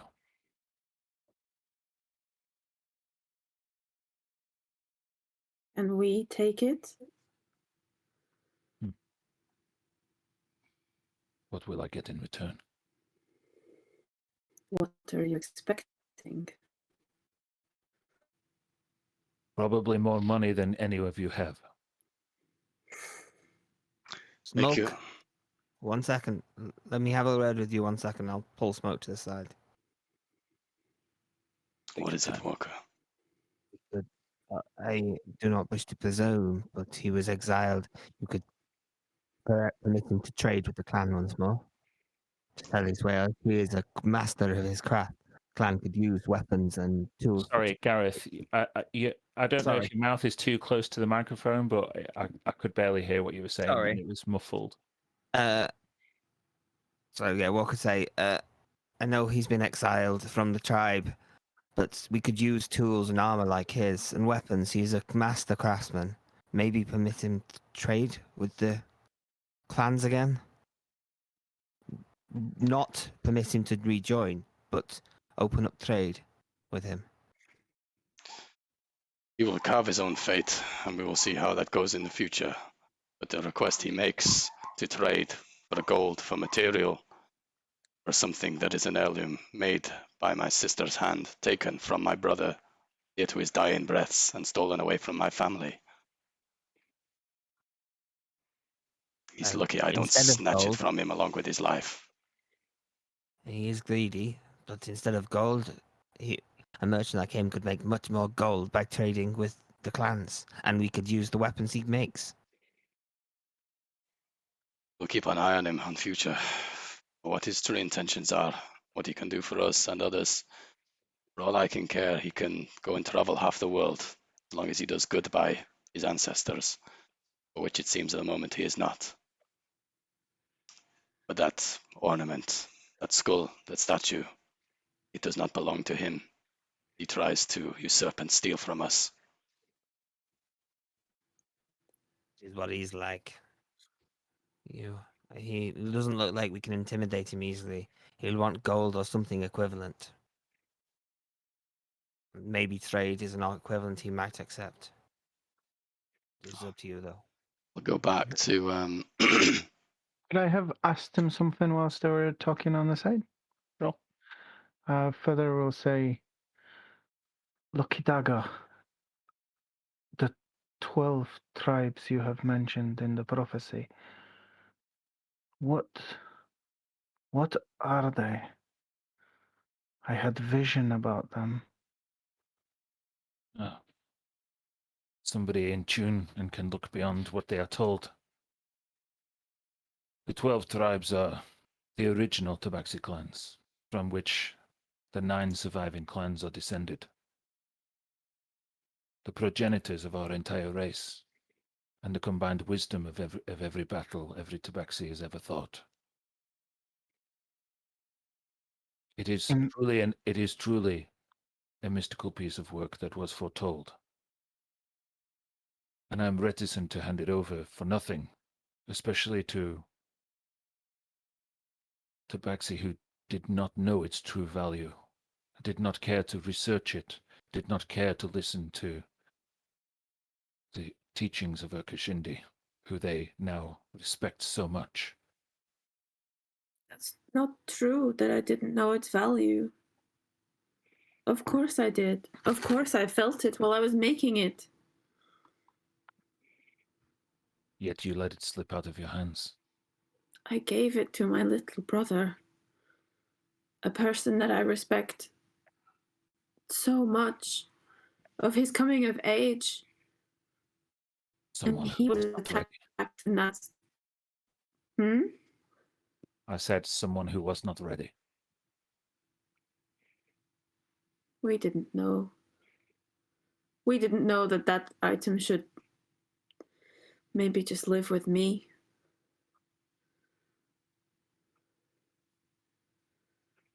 The vision Beyond I that. had was. Go on. Oh, sorry. The vision I had was a warning. It said the 12 are returning and to be aware. And it sounded like a warning of a danger. You know what clan elders are like. If they get up on the wrong side of camp in the morning, it definitely spells danger. Imagine what 12 ancient ones would be like. In all honesty, I did not acquire this without great cost. I spent one evening in Hunter's Hall 3 years ago, and I saw some hunters boasting about how they had relieved a young Tabaxi child from this precious ornament and left him for dead in the woods. I knew that on my own, having been expelled from the clan, I could not take it from them by force. But I liquidized my business, sold everything I had, and paid the hunter 3,000 gold pieces for it. After 3 years stuck in this town, making trinkets for hunters, learning everything that I can, exhausting myself, I begin to realize that that was a mistake. And that is why I'm so bitter. You clearly have a price in mind for this, and it's not coin. So, Smoke's coming back. You should just tell him so we can move on. It's not my place. Smoking. What if we could? Oh. No, you can go if you want. What if we could give you some tools which would make you endless riches? The tools that led me here, that made me know that the item was with you. And the tools that led to us finding riches on the floor of Timbereach. Are you gonna sell him the sticks? Shut the fuck up, I'm trying. Sorry, go on. He looks down at these comparatively rustic twigs that you offer him, and he regards them with no small degree of suspicion. Make a persuasion check at disadvantage because this guy knows magic items. Oh. 20.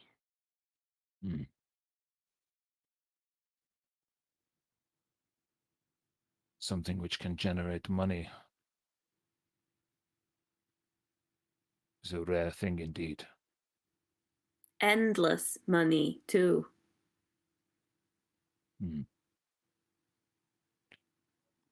Although I languish in poverty in Timbereach, and I spent all of my coin on this amulet, money is not truly what my heart desires.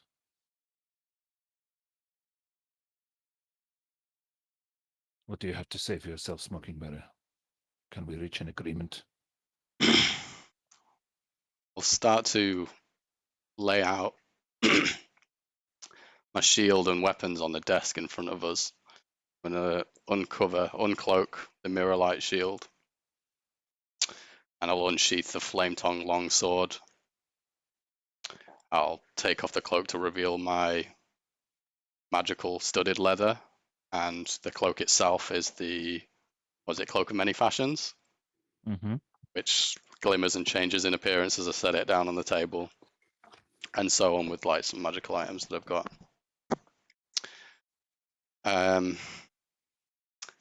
Since I made my venture away from the clan, I've helped the Harpers that oversee Balloon and keeping the safety of its people in secret. I've helped to kill a vampire, a baron, that usurped the people and stole them away from their homes. I have dragged and held upon my shoulders out from the dirt those that were downtrodden, those that seek recompense and justification for how they've been treated. I have brushed shoulders and taken discourse with high elves, half elves, dwarves, kinship with Goliath, gnome, even Genasi. I've traveled to worlds far beyond here, other dimensions, elemental planes of powers. All this I've done to save people outside of my clan, people that owe no kinship to Urkashindi, no allegiance or no debt owed to Tabaxi on these isles. And for that I have made many coins, not one of them worth the weight it held down in my pocket. You have a decision to make, and I hope that you'll word your request very carefully on what you wish to receive, handing over this important artifact back to where it belongs, to my sister, its creator. Do you have to say for yourself? You can tell Lucky Dagger is a proud being. And he looks across all the magic items that you lay with no air of dismissal and with more than a bit of curiosity. And he looks you in the eye.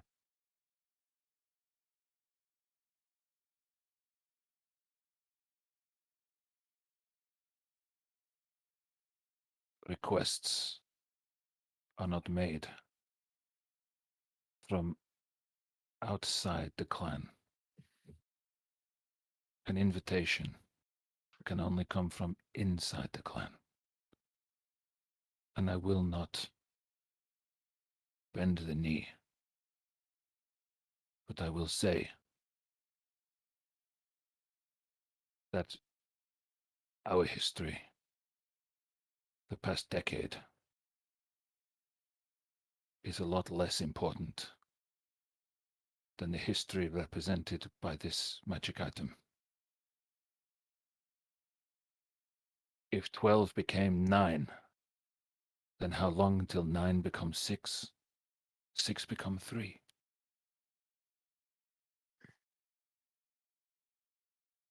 That is something I do not wish to see.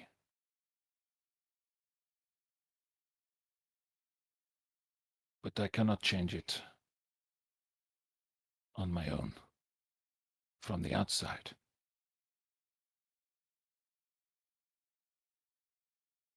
It's not just the wisdom of the past, but the knowledge and preparation for the future that will ensure a prosperity as clans across these isles.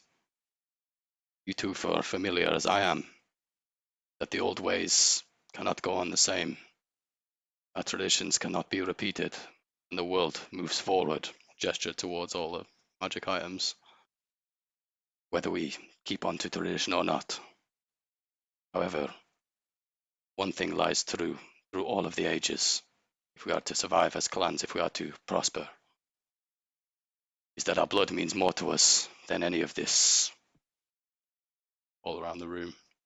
Gold, magical items.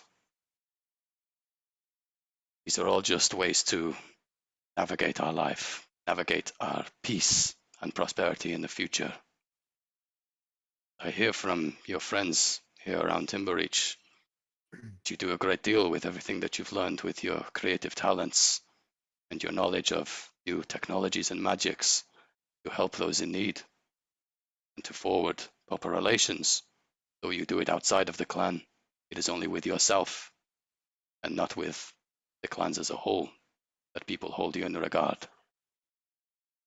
The decision is yours. You can continue to go on, represent yourself. In due time, I can find you enough gold to leave this place, stay, make a new castle for all I care. Or in 1 year, you can meet with Snow. She will bring you to the clans meet once you have been able to reflect.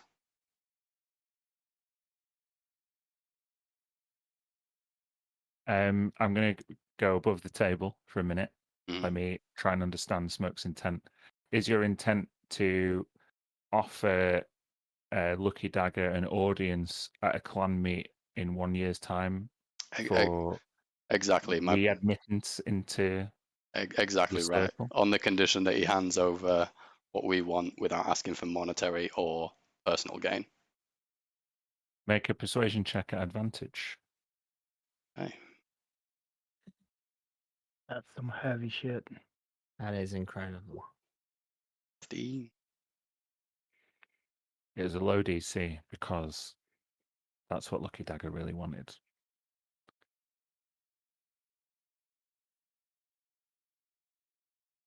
He looks down and he goes behind his desk, and you hear a trapdoor open. He strains and reaches down under the floorboards and pulls out a chest that has a rusty iron chain locked around it. With a flick of his wrist, he produces a rusty key, turns it. He comes around the side of his counter, goes behind the dartboard where the silver arrow was, and he reaches behind it. And there's a key in a small hole behind the dartboard. And he goes to unlock the chest.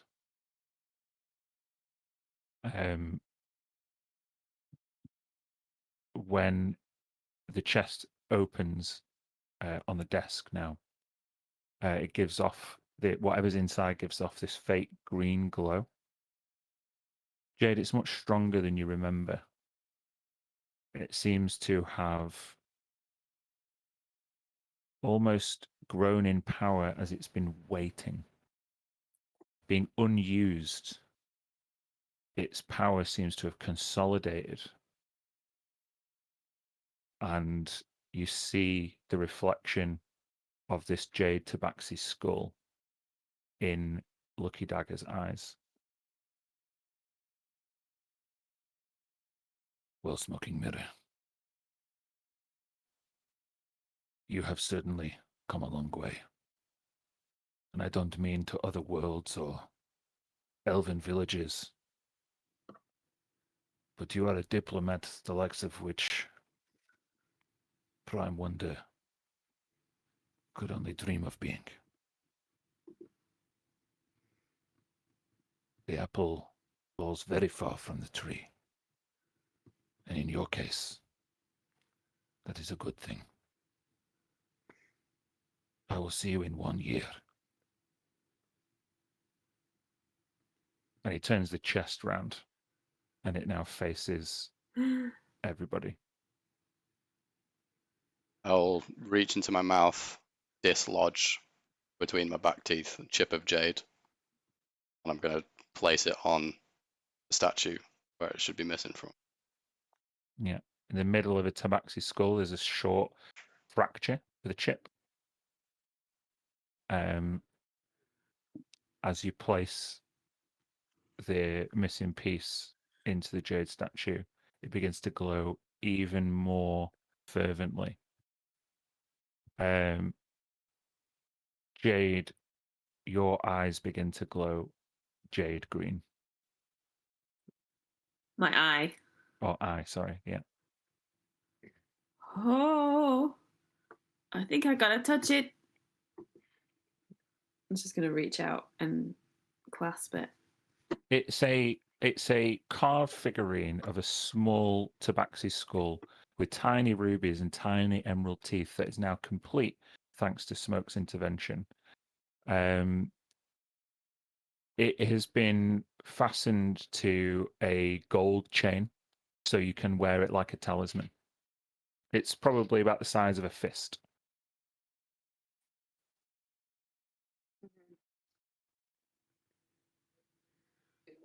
Does it have a chain on it? Mhm.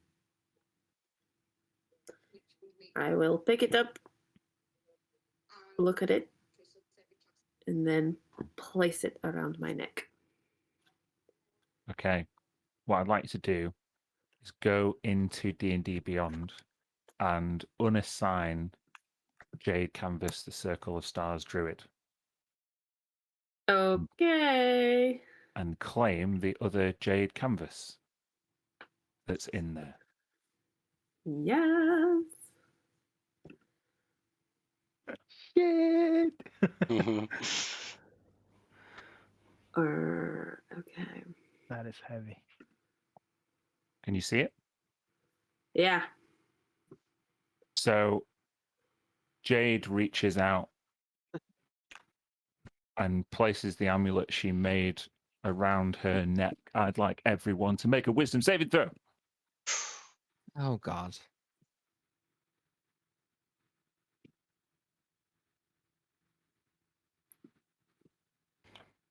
Yeah. You Doing- all suck. We all stuck so bad. 3 9s and then 11. Hmm. You get, once the amulet goes onto Jade's neck, you get a sense of the amulet's power. You feel, all of you, like you are being watched, like you're on stage, like you're suddenly naked in a spotlight, just momentarily, as a green flash of energy just washes over everybody in the room. And you all exchange a silent glance towards each other. Kirsty, you should be able to see a magic item in the inventory.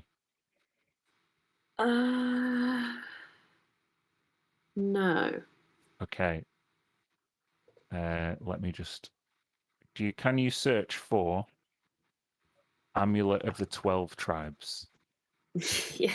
Oh, man. Oh my God. Oh, my God. Indeed. 12 the word. Never Yeah. seen somebody get 9 levels in Warlock in one go. Didn't find Whatever. anything in there. Hold on. Paladin, cleric. Let me just have a look.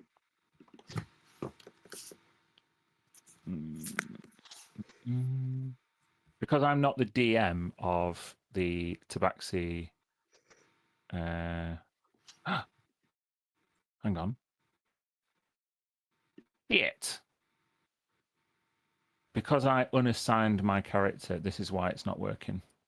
God damn it. Hold on. You have to have a character in so I it have to shares all have your a stuff. character in it.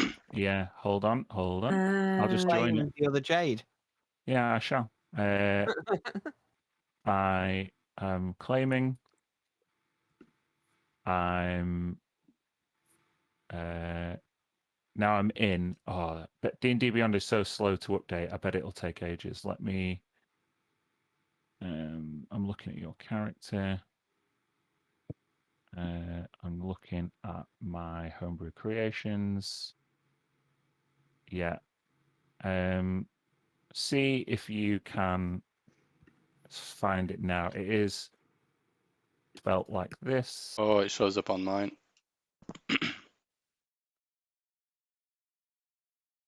I'm not going to read it yet. Like what? Where? Oh. Amulet of the 12 Tribes. It's not showing up. I'll refresh the page though. Maybe that's it. Okay.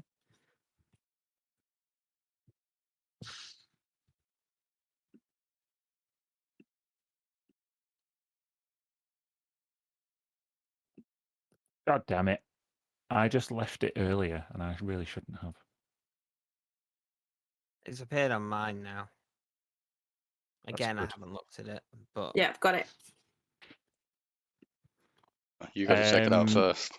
It does not require attunement, and so the power stored in the amulet can be bestowed on anyone who wears it, as long as they are Tabaxi.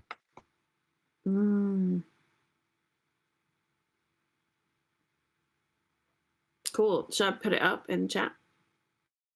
If you want to. Yeah, let's do it.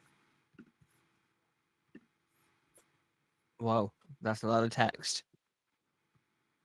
So the amulet is carved from jade and shaped like a tabaxi skull with ruby eyes and emerald for teeth. It hangs, an iron chain necklace, not a gold one. The amulet has 6 charges and regains 1d6 charges daily at dawn. While wearing the amulet, you can use an action to expend one of its charges and transport yourself and anything you're wearing or carrying to a location within 100 feet of you. The destination chosen doesn't need to be in your line of sight, but it must be familiar to you or a place you visited, and it must be on the same plane of existence. If you're pure of heart, you must make a DC Constitution saving throw each time you use the amulet to teleport. On a success, the jade skull cackles and you are transformed in transit. The transformation takes effect as soon as you arrive at the destination and is determined randomly by rolling a percentile dice and consulting the jade skull transformation table, which is below. 5% chance of summoning a god. Is the pure of heart thing Yes. related to alignment? No, it's a Fluff. yeah, it's flavor. Like you couldn't give it to an evil tabaxi. You summon God. All those. I mean, I love that you arrived wearing nothing but the amulet, but if you successfully hit somebody, it's a crit. Yeah, That's you cool. become basically a badass feral beast, and you start critting everything with your claws and teeth. That is pretty sick. Cool.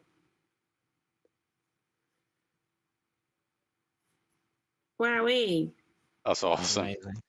Thank you for sorting that out. You are welcome. You are now a pact of the Undying Warlock, as the undying spirits of the 12 tribes guide your hand as the wearer of the amulet. Mhm. Wow, that's You cool. just didn't get them to announce themselves with your shitty wisdom saving throw. Ah, we lost. So, I noticed something on my sheet. You guys would have noticed it mostly, but when we first started traveling, Walker was wearing armor. Since getting that tattoo, Walker is not allowed to is not wearing armor anymore. He's not allowed to wear armor with tattoo. Is that what I've just noticed? Cool. He's just walking around being a badass with Yep. no armor and tattoo. Yeah, his AC is higher by not wearing armor. so when this kind of thing happens, and obviously Jade is in this weird, like, would it? Do you think we would see something, or you would just be sort of looking into the amulet, or what do you think? There's only one Kirsten? way to find out, is it? Or what do you mean? I mean, like, I'm asking Kirsty, like, would there be like visual effect of this transformation, or maybe ask you as a DM, like, or she just holding it and we haven't noticed anything? That's what I'm asking. Oh, well, from the wisdom saving throw, you definitely felt like an arcane resonance, but you Nothing didn't specific. see anything specifically. No. Are you okay, Jade? Yeah. Did it hurt you? No. I feel better. Hmm. I think I can I think I have some powers again. I can feel something. I probably shouldn't do anything in the shop. We've just mended our relationship with Lucky Dagger. I probably shouldn't levitate him or something. That would be cool, though. Please don't. Be careful. The power that you have tied to that relic was prophesied long before any of our generation existed. And the prophecy says that it will be me and this relic that bring back the 12? Just the relic and the wearer. As its creator, you have as much right to wear it as anybody else, but it is not dependent on you to shoulder such burdens. Okay. Maybe it's chance. You've done a great deed today, Lucky. You are I would be next year if when you come to the clan meet. I will speak for you if required. That is a gracious offer, Walker in the Shadows.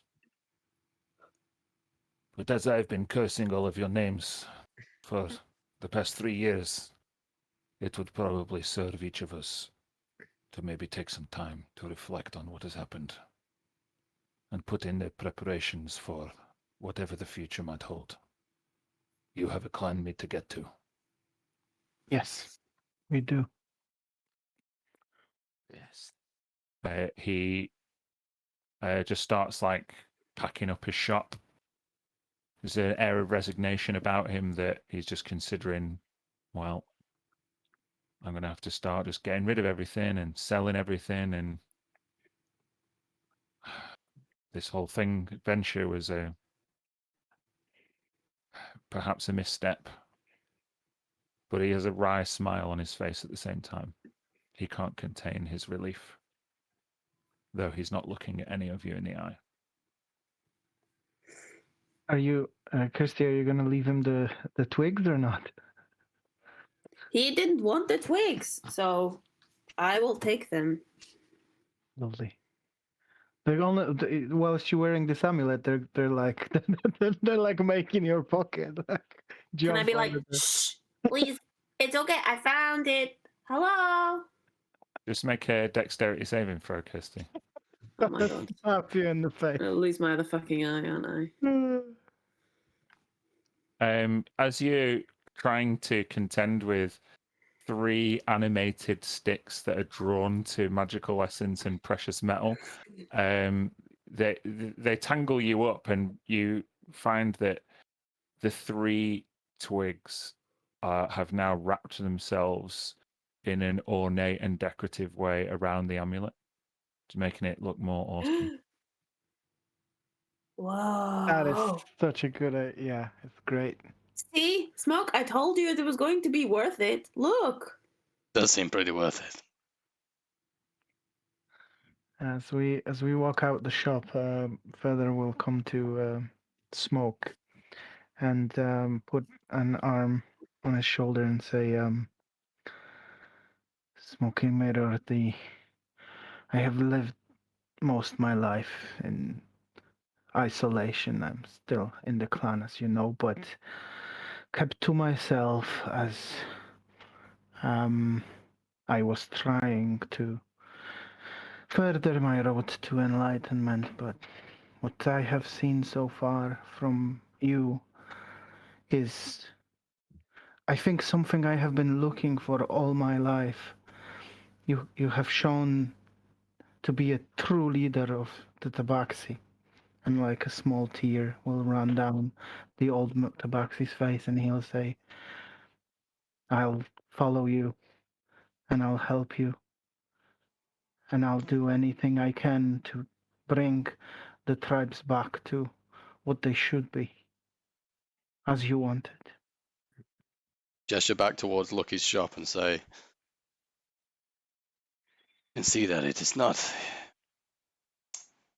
in solitude, in their own ventures, that a tabaxi finds their way forward in life. For us, it is togetherness. It is our bloodlines and our family that will propel us forward. We are nothing without each other. Come into the clan. You're always welcome. You always have brothers and sisters, siblings, mothers, fathers. You have shown to me that in this there is a future that is not just about looking in the old ways, but a fresh perspective. And this is the core of enlightenment. We always need to be looking forward. And for that, I thank you. You're so wise, Feather. You're going to need a tabaxi like you. The clans meet. And as you emerge from Lucky Dagger, you can see on the wall of Timbereach, this big rock bird is just sorting its feathers. It looks perfectly happy. It's just looking around. It just gives you a like. We need to find Happy. Jade Walker, we promised him we'll take him out of the city. He's being a bit worried about somebody trying to hurt him, and I promised we take him at least a little bit of the way. Okay. He's probably going to be with the cleric at the House of Thousand Leaves. I can just run up and get him, or we can all go. I might just pop into the school while you go. Sounds good. I'll send the rock to sit on the top of the clock tower. We'll meet there when it's time to leave. 10-4. As if it heard you, it just takes off towards the center of town. Okay, so you go to the House of Thousand Leaves, which is now statueless outside. Oh no! What a disappointment. Yes! Run out. That was That so. fucking dickhead. That was the best thing. Could there be like maybe like a leftover of the statue somewhere on the like something to remember it by? That'd be so funny. Does it? I wonder what happens. Does it just kind of like cease, or does it like grow smaller and get squeakier as it like gives out its final curses? Yeah. Maybe it's just maybe just the animate, so it's like actual statue that you can like read on the lips. It says "Jay."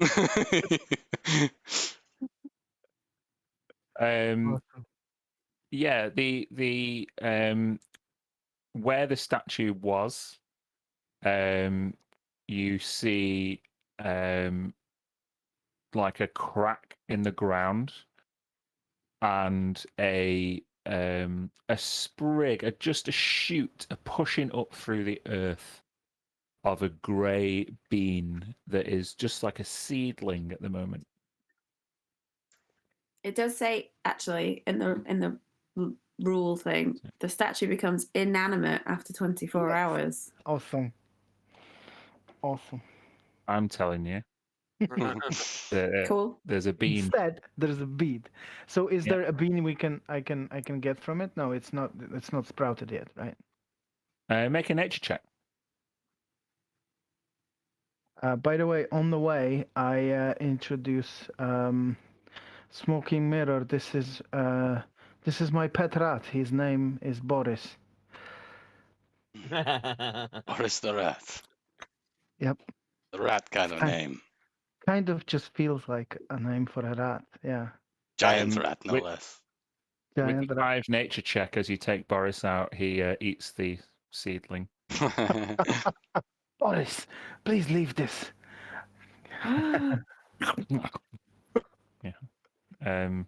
Is very excited to be taken out and shown off, and immediately, just ate the nearest thing, which is this little Very seedling. good. Very good. Cute. Yeah, we go inside and inquire to see if Happy's around, and we can get him hush quickly. You see Norwin giving a sermon, talking about Malachi and how the roads through nature must all disappear as quickly as they appear, and we must leave the environment untouched to grow and die and regrow, and the cycle is eternal. And as soon as you walk in and he realizes that you're watching him do the sermon, he just stops talking. He's like, sorry, I was just practicing. No, go on. Your words are wise. Nature must be respected, and Malachi of all. You really? Do you think so? You enjoyed that? Nature must be in balance, yes. They Yes. are wise words. Yes, nature, balance, life and death, the sun and the moon. And he just kind of goes and starts ad-libbing and just going on with himself. Why does it seem like a Maybe complete write it clown? down. Just whittle it down to the most essential and the wisest points. Have you been doing this for a long time? or is this like your apprenticeship?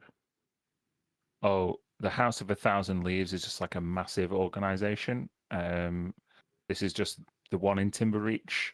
There's one, well, there's loads, and I'm hoping to work my way up in the ranks. I just need to get more followers. They say if you recruit more people into the House of 1,000 Leaves, then you ascend up more quickly. Oh, Like God. a Ponzi scheme. Pyramid scheme. My good friend, thank you again for lending us a helping hand when we needed it. I have a question for you. Have you seen a friend of ours, a halfling named Happy? He asked me very specifically not to use his name. Hmm. I said, yes, he's cloistered away off to the side. He insisted on staying in there and shutting all the curtains. And he said you would be here for him before tomorrow morning. Yes, it seems like. Listen, is there something I can do? He didn't look well. Well, he was supposed to ask you for the same kind of help that you He have looked lent like he us. wanted to ask it, and then he looked like he just changed his mind at the last moment. He is not very good with requesting help. Could we go see him, and could you come with us? Yes, of course, please. And he waves his hand, and a few of the candles that he'd set up for his like stage performance all go out. And he takes you over to the closet and he pulls back a purple velvet curtain. And you see Happy Habani curled up, still in his dressing gown, sat like right against the back wall of the cloister. He's like clutching a dagger. Ah, my friends, Happy, it's us. Don't you're worry. definitely you. It is How do I know? definitely us. How do I know? How do I know you've not been your image has not been used by one of them, one of the What is displayed on the outside pales in comparison of the true insight that Okay, leads yes, it's us to definitely you. enlightenment. Yes, You have met Thank me you, many times on the sympathetic. road, Happy. You should know me by now. Um, Tell me, we is your plan ready to bear fruit? Are seems we like going? we were able to complete our mission much quicker than we thought, and we are ready to leave the town. No, it's just approaching tea time. Sure you don't want to take in a meal and no, in fact, you're right. Let's go. We are going to feel better, all of us, if we rest outside in fresh air under the stars. And you will be better if you leave this place. But before you leave this place, what happened to asking for help? You need I mean, healing, my friend. You're not in a good way. no disrespect, Norwin, but it's been a while since I've been to the House of 1,000 Leaves, and how do I know you're not in with the Grave Assembly? You could cast a spell on me, which should put me to sleep, or worse, just rub me out once and for all. We are with Well, you. We will protect you if he did something like that. we're here now. You don't have to worry. Let him help. Just make one last persuasion check for me. I am really bad at this. But maybe at least one roll will be okay. Oh, Yeah, it's good enough. So Happy steps forward and Norwin crouches down. Listen, you got to be careful. You need to, I don't know, maybe you just had one too many boat trips in without taking the necessary shade. You don't look well at all. worry and paranoia are diseases like any other, and they're not natural. And you see him take out a vial of holy water, and he seems more concerned this time with Happy's well-being than he perhaps was when you guys arrived. And he says a genuine incantation in Elven. And Walker understands. yes, yes. And he dabs the holy water into like a cloth, and he wipes the cloth over Happy's forehead, and it seems to take the fever with it, and some color immediately comes back into his face. Then Happy immediately throws up all over Norwin. Must have been something you ate. Let it all I feel out. so much better. Let it all out. Oh, thanks, Norwin. He's like, I just finished paying off these robes. You can wash it off. He says, "Now, listen, just good luck with the clan meeting." And he just wanders off, trying to. You see him. He resists the temptation, although he does consider it, to go and just bathe all of his robes in the holy water fountain that's in the middle of the lectern, and he just carries on outside. Are you feeling better? You know, it's almost instantaneous. I don't know what got into me. Listen, I see a bit more clearly now, and I perhaps think my request to leave was a bit hasty. You I'm going to do think they found you? I think that's what a feverish night's sleep and strange dreams does to you.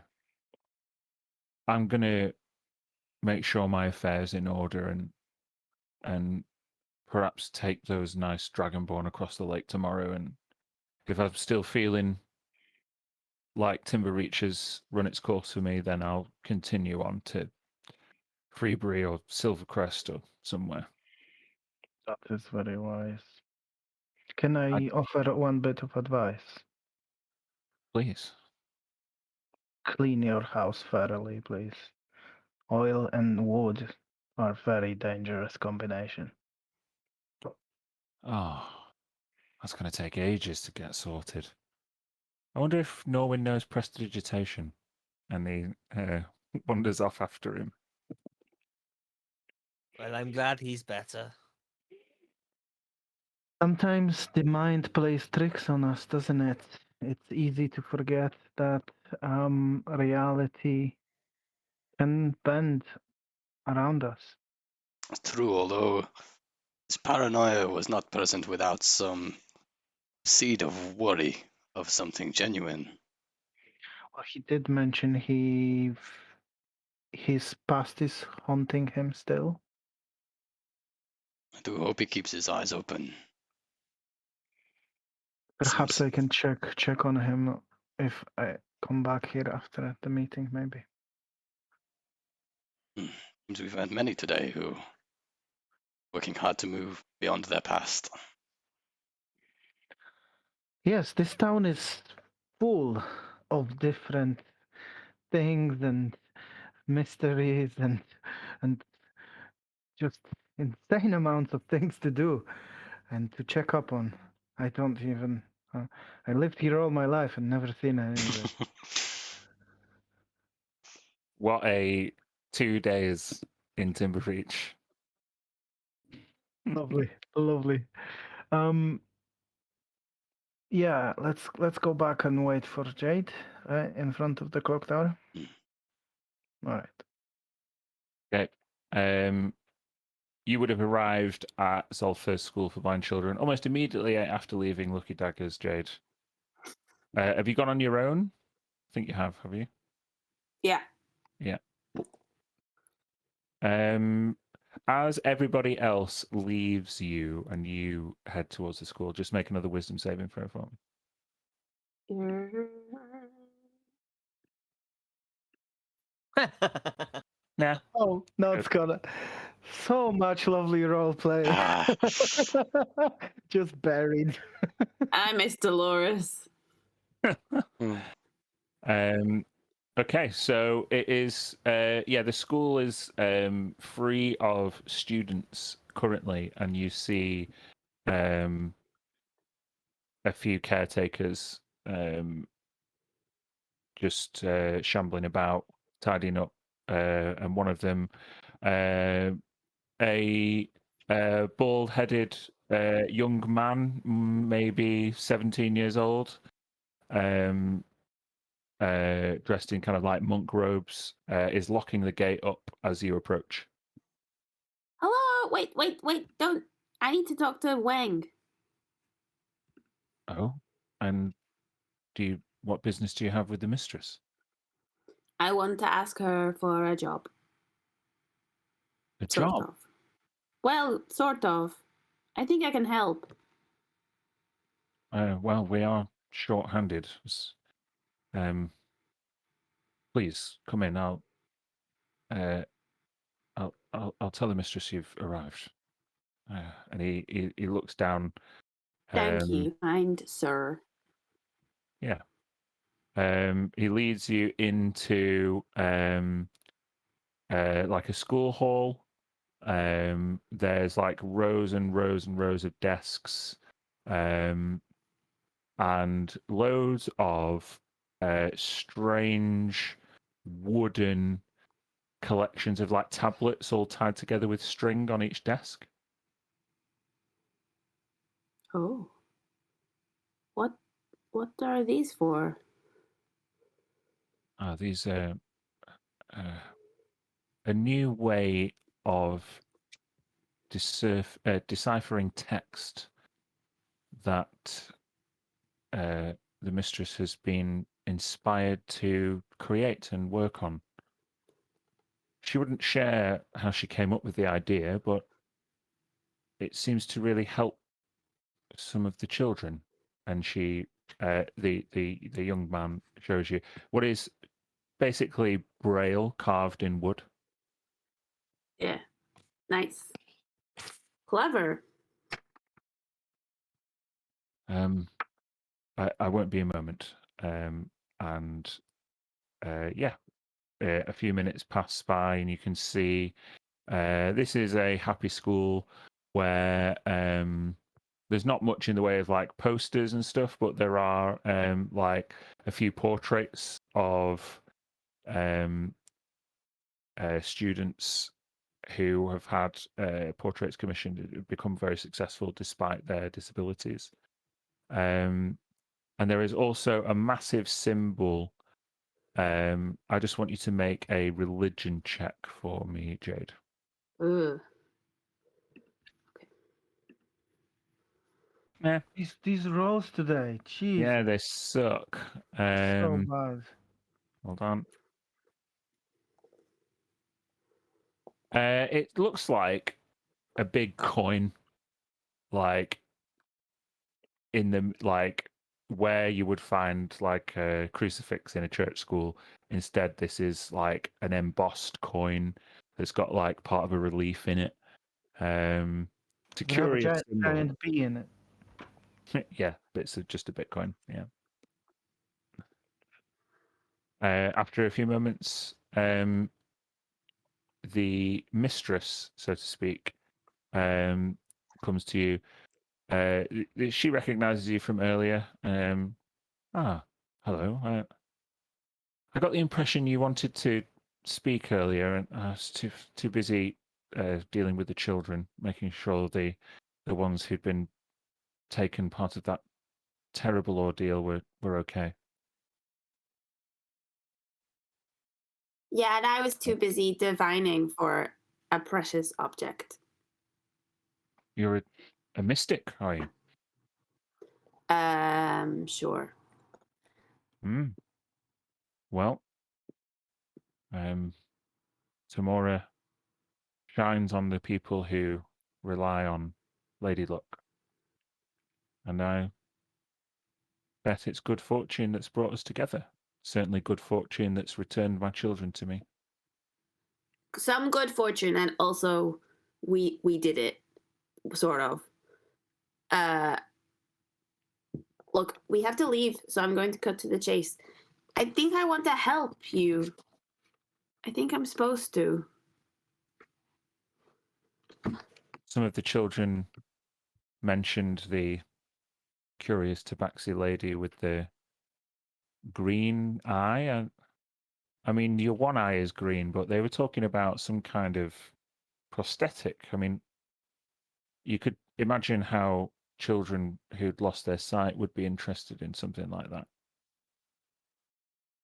Yeah, I could maybe carve another. I don't have it now, but I think I don't want a full-time job, but I wondered whether there was a possibility for me to come maybe once every 2 weeks or month or 10 day or whatever, and run a class. A class? Well, I don't have free reign over the curriculum. The school governor and founder still presides over that. But to be honest, we could do with all the help we can get. I'm sure it won't be a problem. What type of If class you tell do you him want to that run? if you tell him Jade sent you, then I'm sure he'll be amenable. Okay. The type of class, whatever they want to learn, just something fun. Once every so often. I'm sure your classes are real fun, but I think I want to teach them about how to grow up and still have fun at the same time. Kind of like personal growth rather than intellectual or academic growth. Yeah, I won't call it anything boring like that. Maybe like Chaos Theory 101. Oh, the children would certainly enjoy a class like that. Make a persuasion check at advantage. We've done so many persuasion checks today. Keep on going. 21. Yeah. Sounds interesting. I can't wait to see the scheme of learning and the lesson plans that you will have for this class. Like, if you could submit them to me by tomorrow morning, I'd be really grateful. A PowerPoint, okay? No, I can't. I can't do that. But maybe I'll come back and have a meeting with you. I've got to go to a clan meeting. Meetings, I So- love meetings. Yes. Could we have one that spans an especially large amount of time that could have just been communicated by scripture? No, sorry. I'm Are just we projecting projecting my here own life. Yeah. Weng is grateful to have such an inquiry, as most of the adults in Timbereach are concerned with, game hunting and material gain, and educators are in short supply. With that persuasion check, you get a really willing and amenable future colleague who can't wait for your return and to talk about how you can impact town at Timbereach for the better. Great. Cool. I will say bye by petting her on the head. I assume she's much shorter than me. Yeah, And she's maybe like 5'6". yeah, I'll dash off and be like, I'll see you in a couple of weeks. Okay, bye. Yeah, it was Very great. Yeah, that was Yeah, so you reconvene at the clock tower. Yep. There are a load of Timbereach tourists who have travelled from Crystal Spear, all clutching at parchment with a quill, trying to document this massive bird that is perched on top of this monument, and they're basically just getting covered in rock shit. It must be like horse shit size Yeah. or elephant.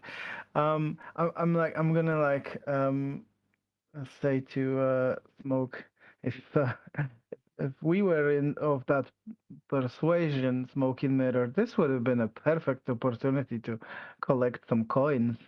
They keep this thing away from Lucky Dagger. Yeah, I could even make it spread the wings or something for a few gold. But material gains do not concern us. So, oh, Jade, you're back. Yeah, I got a job. You got a job. At what? Yeah, At I'm gonna school? be a teacher. Hmm. These Well, the kids, they were like, "Oh, we like learning about fun stuff, and we don't want school to be boring, and we don't want to grow up boring." And I can totally teach that. So I think it's a great idea. The teachers there, do you think they're aware of the kids' special abilities? I mean, the ones that, can hurt others. hey, we'll find out. I'm saying Maybe it's a great idea And for how you. to control it. That is why I'm saying it's a great idea for you to check on them. Or I'll give them some beans to plant in the yard and see what happens. As you say that, Boris the rat throws up a grey bean in front of you. Boris, not in front of everybody. At least hide when you do that. Oh, he ate a little bit of a bean sprout that was in the place of your statue. What if we bury it? And she'll kick some dirt over it. Some rat vomit. Put some rat vomit in your inventory. As you kick the dirt over, is there anything else you want to do to the bean? What? No, just bury it. Okay. If it's not rained, then I guess maybe pour a little water over it. It hasn't rained, so you decant some of your water from your water skin onto the ground above the grey bean, and as if by magic, a jagged statue begins to rise out of the ground in between you all. Like a child.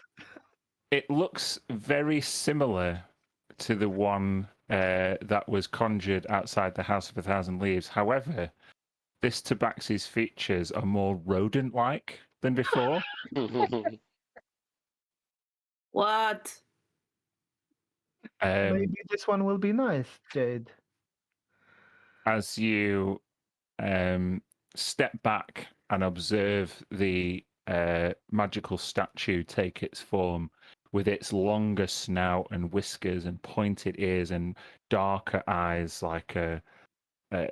it kind of hunches over instead of standing proud and tall like a tabaxi.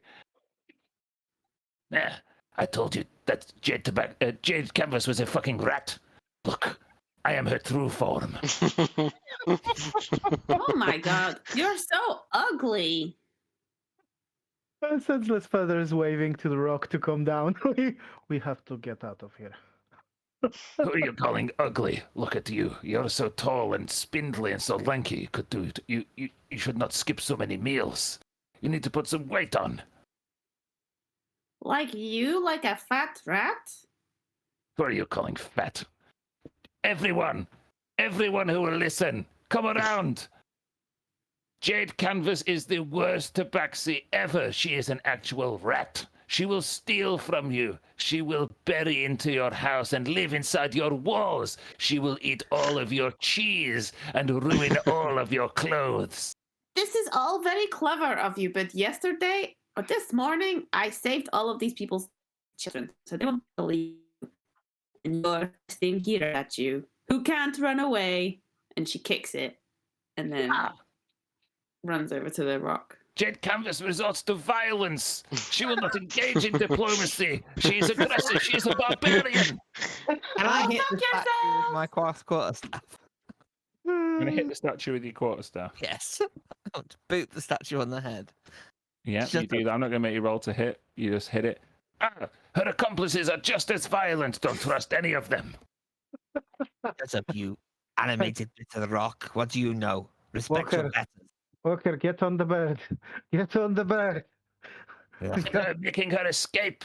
She needs to bring in the beast of the wild to save her. She won't stand and face her own reflection like a true fighter. I'm going to a really important meeting now. Do you want to come? Oh, no, wait, you can't, because you can't move your stupid fat rat legs. That's you, Jade Canvas. I'll be here when you get back. I think. I'm not sure how this works, but fuck you. Fuck you back! Bye! And you climb aboard the rock.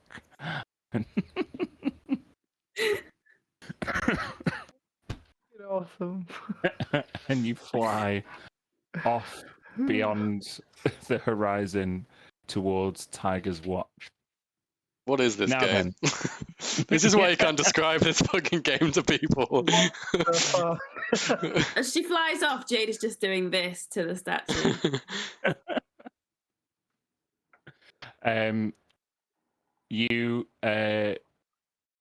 The rock circles back around just to get on a tailwind that will provide it with more speed, and just shits on the statue as it flies back, as it flies off. I'll pet it. Oh, God. Right. What a good bird. So, there's a few things I wanted to clarify. Obviously, it's getting on 10:05. We can get to Tiger's Watch and we can do some more role play. But I'm reticent to chuck one of our players into an encounter when they've literally just got a new character sheet mid-game.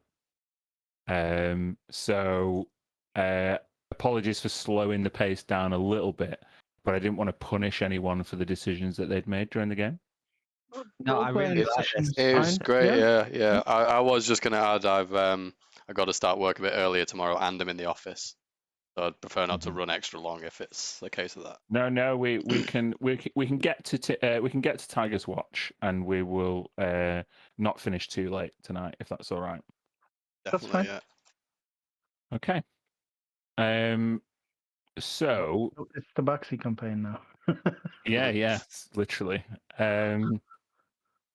Senseless Feather, roll me a d8.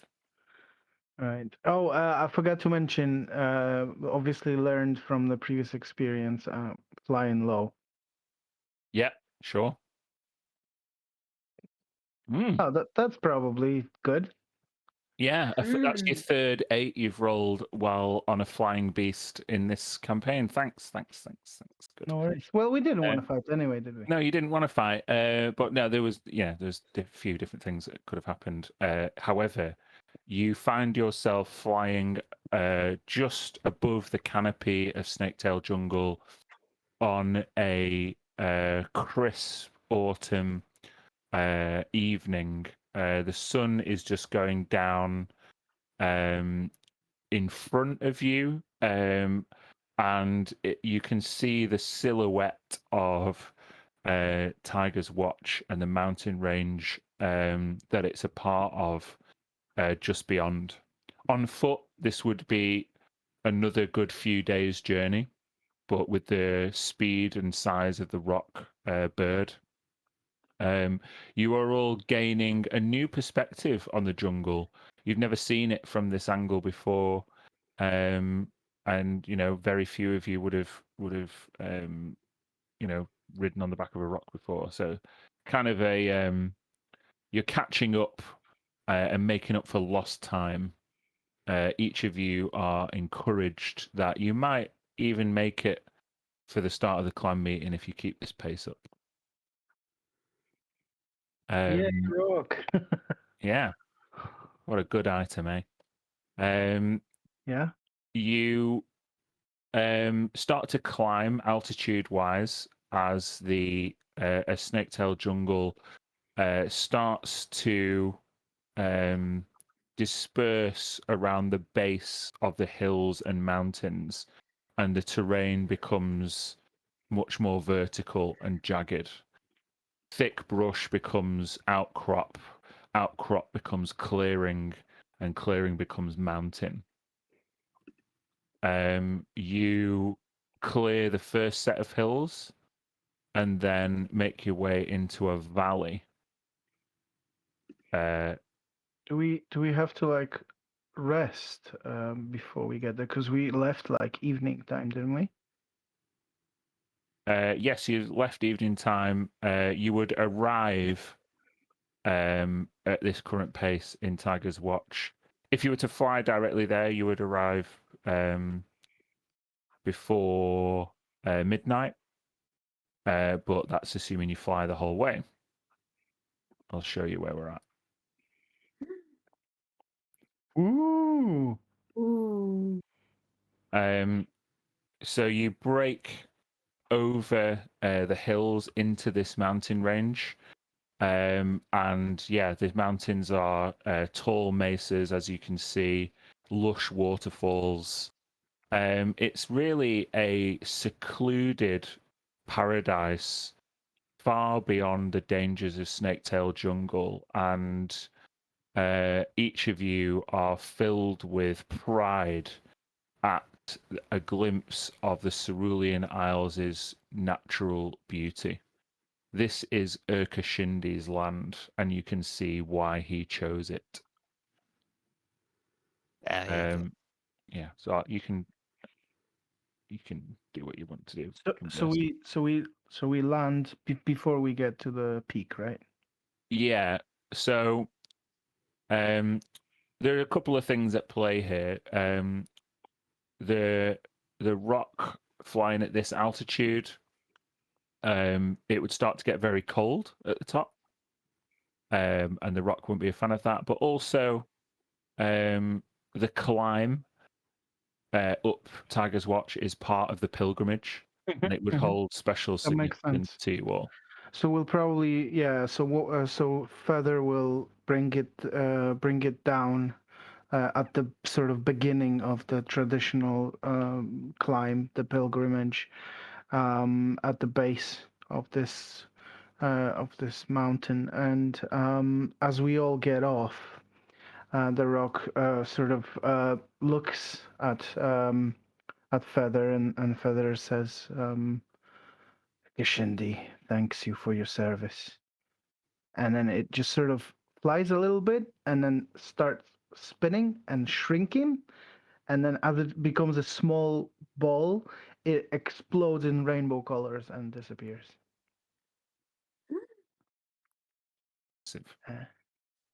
And says, it was very, very useful.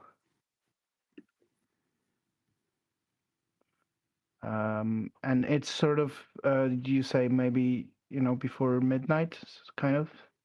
So you're probably here now, approaching 10 o'clock. You could reach the camp by midnight, doing the climb, which would mean you were on time. I think, Smoke, I think you want to be on time, right? Yes, fortunate we made it so far as we did. Everything that's happened, I think this is fate. Time for us to climb. Look at the magnificence of this place. Get old. All right. What I'd like each of you to do is make an athletics check.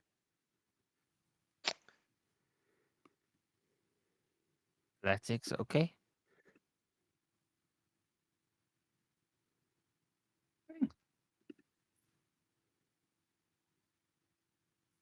Okay.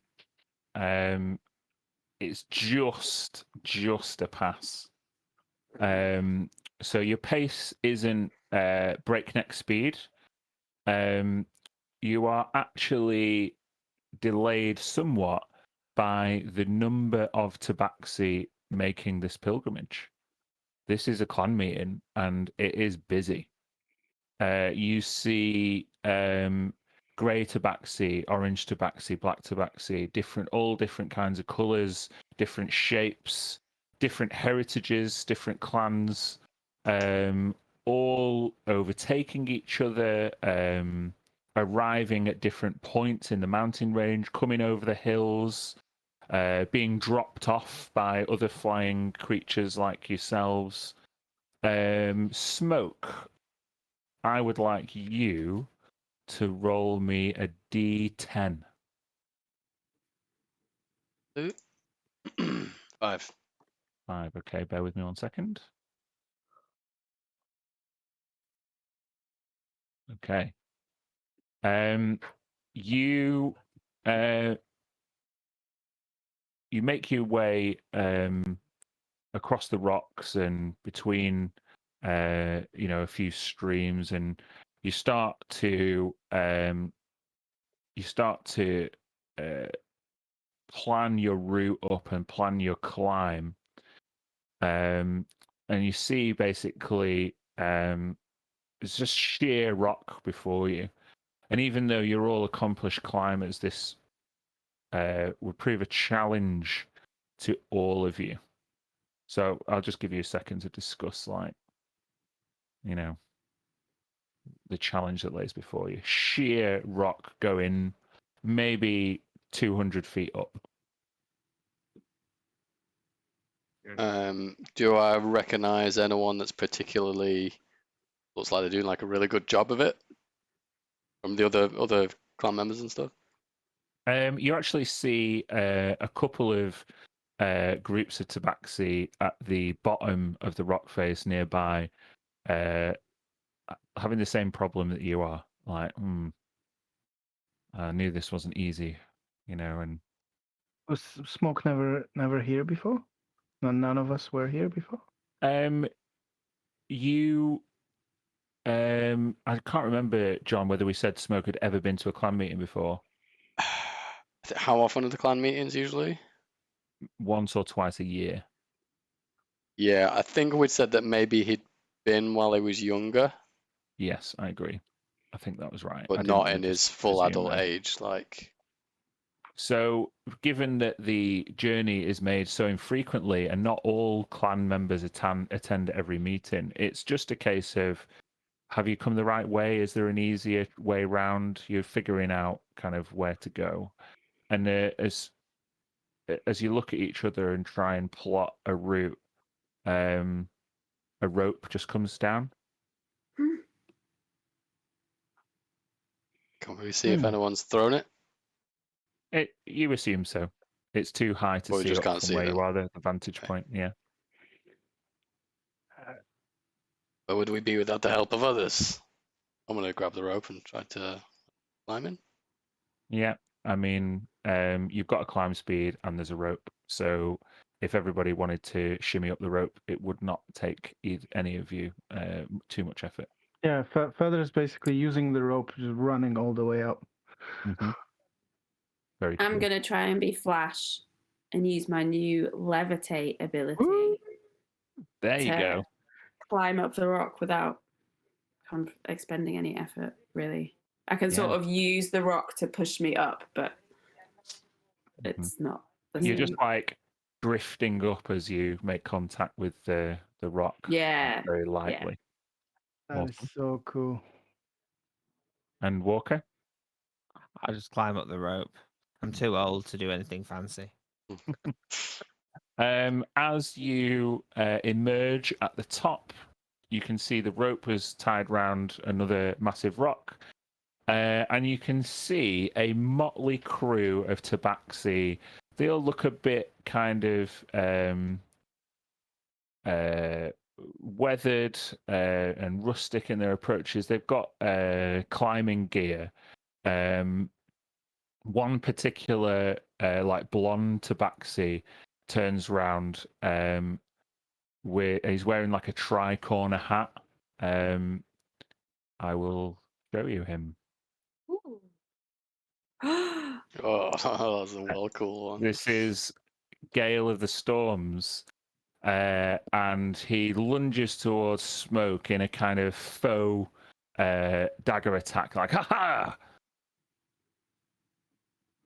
I'll attempt to sort of parry it. Yeah, he kind of like jokingly thrusts his dagger out a few times before, and then opens up his arms to give you a hug.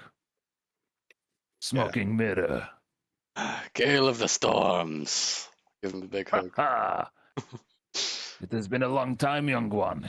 Many years since you've been to a clan meeting. Too long, too long. Do you know who Gale of the Storms is, John? Off the top of my head, no. But No. I'm sure if I read through the notes. It's Captain Sparrow of the Tabaxi. Yeah. What is your big brother up to these days? Your Distant Rivers clan is still toying around in the jungle. No idea which way they're going. You need to get out on the open seas with the Stormy Caverns clan. You stormy caverns, can you not see the magnificent beauty of the mountains here in the distant rivers? I mean, it's not as fun as the high seas, I'll be honest, but I do love coming into port on the other side and making this climb. The air fills your lungs, it's like sweet encouragement from Urkashindi himself. I could not say it more truly myself.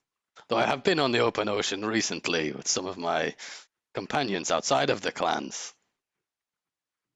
Oh, rumor has it that you were going outside of the territories and mixing with humans and elves and all kinds of peoples. The word was that Smoking Mirror had gone soft. Gone soft. Wait until you hear the tales, and then you'll think otherwise. Looks like you might have slayed a gnoll or two in your time. A gnoll or two. Many in just a few days. We'll get to that too. Actually, I wish it was more positive, but actually that is part of some quite grave news I have to share with the clans. Grave news. Nobody wants to summon a clan meeting for grave news. We will all be most disappointed. I wish it could be otherwise, but it will not be without tales of victory. Many victories. I hope you're right. And it is good to see you, Distant Rivers. And he gestures to the rest of you. And you, Gale? Oris, no, you getting off the rock. Yeah, come here, you stupid rat. That's an interesting companion you have there. I am drawn to opposition and thinking outside of the normal. It sicked up a bean, and then the bean grew into me, but the rat me. This is all really strange news, and Smoking Mirror, it looks like you have your hands full, I'll be honest. Your clan is full of odd bodies. Yeah, it's a good way of putting it. Not a bad thing. Let me introduce you to my clan brothers. And he turns round and it's a female tabaxi with low-lying ears and stark blue eyes. This is Beauty's Eye. And that's Dive of the Falcon and Dust on the Road. And Dive and Dust are basically the mountaineers of the group, escorting Gale and Beauty in relative comfort. There's a clear hierarchy on display and not much teamwork. Okay. Well, we must make it up by tonight. Give my regards to your big brother, although I've not seen him in a long time. I hope that you'll have time to meet him yourself. Though I haven't been gone Yes. long, it feels like an age since I've seen him too. Quite. Say, Dive, did you see Prime Wonder? You know, the big black one. No? Well, I'm sure he's here somewhere. It wouldn't be like your big brother to be late.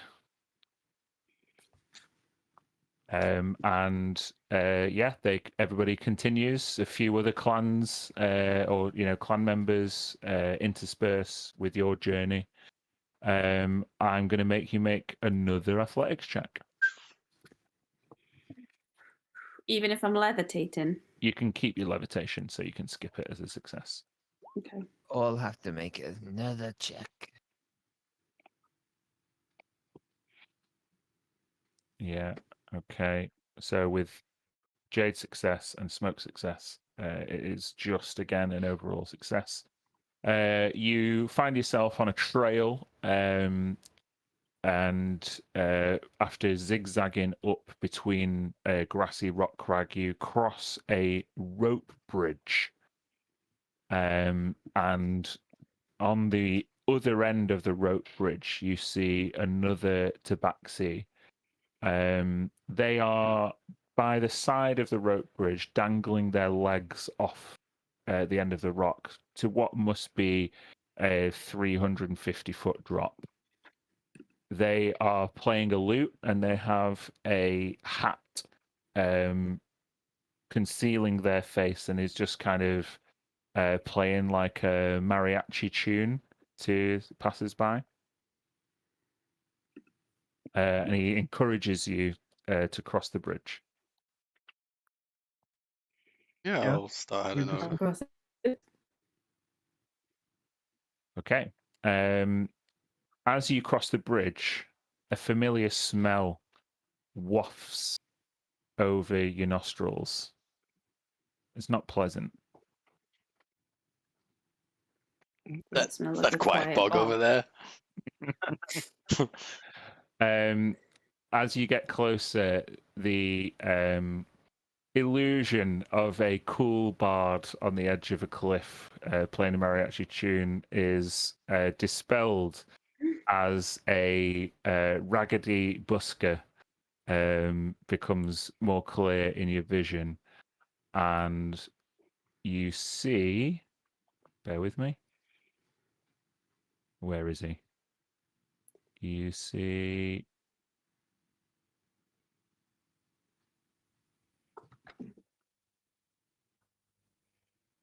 Snapping Branch, or Snap, Ooh. the leader of the Quiet Bog clan. Nice. I thought it was Moon It somehow. is back a quiet bog. That's right. For The a Quiet second, Bog. sorry. We are attending our first clan meeting in 2 years. We missed the last 3 for reasons, but we're here now, and that's what's important. How many of you can make it What? this time? Well, there's me, and I swear Dancer in the Moonlight is supposed to be meeting me here later. Last time we saw him, he was a little tied up. Oh, Yes, he found himself a bit short. well, there might be some others. My clan wouldn't leave me hanging to play the music tonight on my own. Say, none of you are a bard, are you? No, if you give me a drum, I can try. But I can't do it. I'll just try. Sure, that's what we all do in Quiet Bog anyway. We just try. We're not very good. We get booed out of most places, but I think it's mainly the smell, not the music, to be honest. We'll be fine. I do play the pan flute, but I do not think that'll help. Sure, pan flute. Whatever. Let's go. That's a real instrument, right? Show me what you got. Somehow Walker's proficient in it. Yeah, well, Snapping Branch wants to see what you got, so get your drum out, get your pan flute out, make a performance check. I love Okay. If This I'm picture is of- proficient in it, does it give me a bonus? Just If add you're your proficiency, proficient, don't you? I'm Alright. yeah, proficient you just in add the your pan proficiency flute, bonus but- to your performance check. All right, so it's flat on the performance check plus 4. So 17.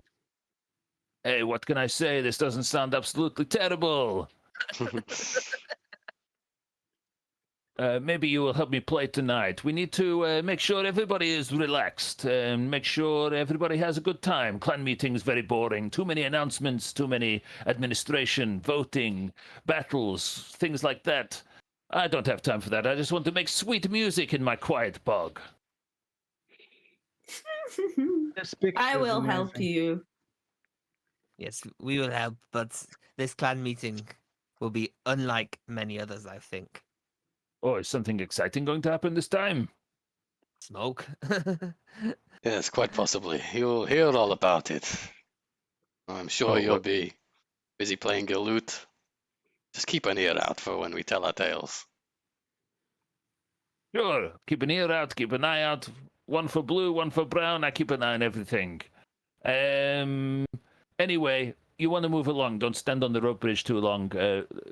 Last time we came to a clan meeting, there was an accident. They should have put a sign up around here somewhere. Ooh. Pilgrims come with challenges. Come on, let's get off the bridge. Yeah. On the Um, picture, the what he's wearing on his neck looks exactly how I imagine the rock token look like. Yeah, pretty much.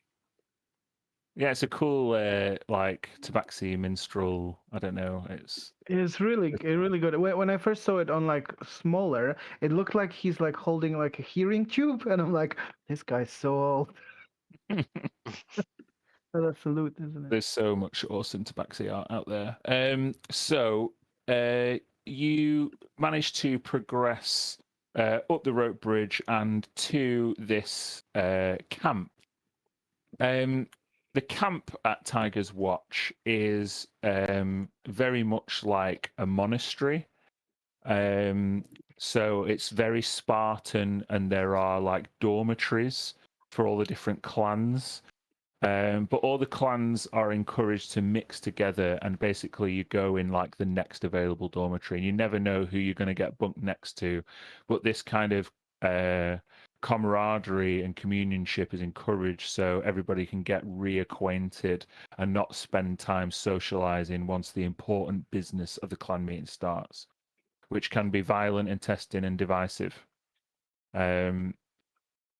However, Hug one. Yeah. No, I was just gonna. Is it happening tomorrow or? Yeah, the deadline is set by the phases of the moon, and you are all supposed to arrive by the full moon. On midnight of the full moon, the roll call is taken, and presenting speakers or declarations are organised for the next day. There is a schedule, but it's not so much a diplomatic kind of list of speakers who are just presenting on like topics.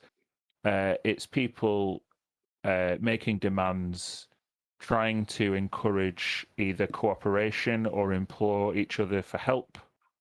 It's where the most important messages between clans are relayed, as usually communicating across long distances, like the sending of letters or even using magic, is just considered too risky and too dangerous.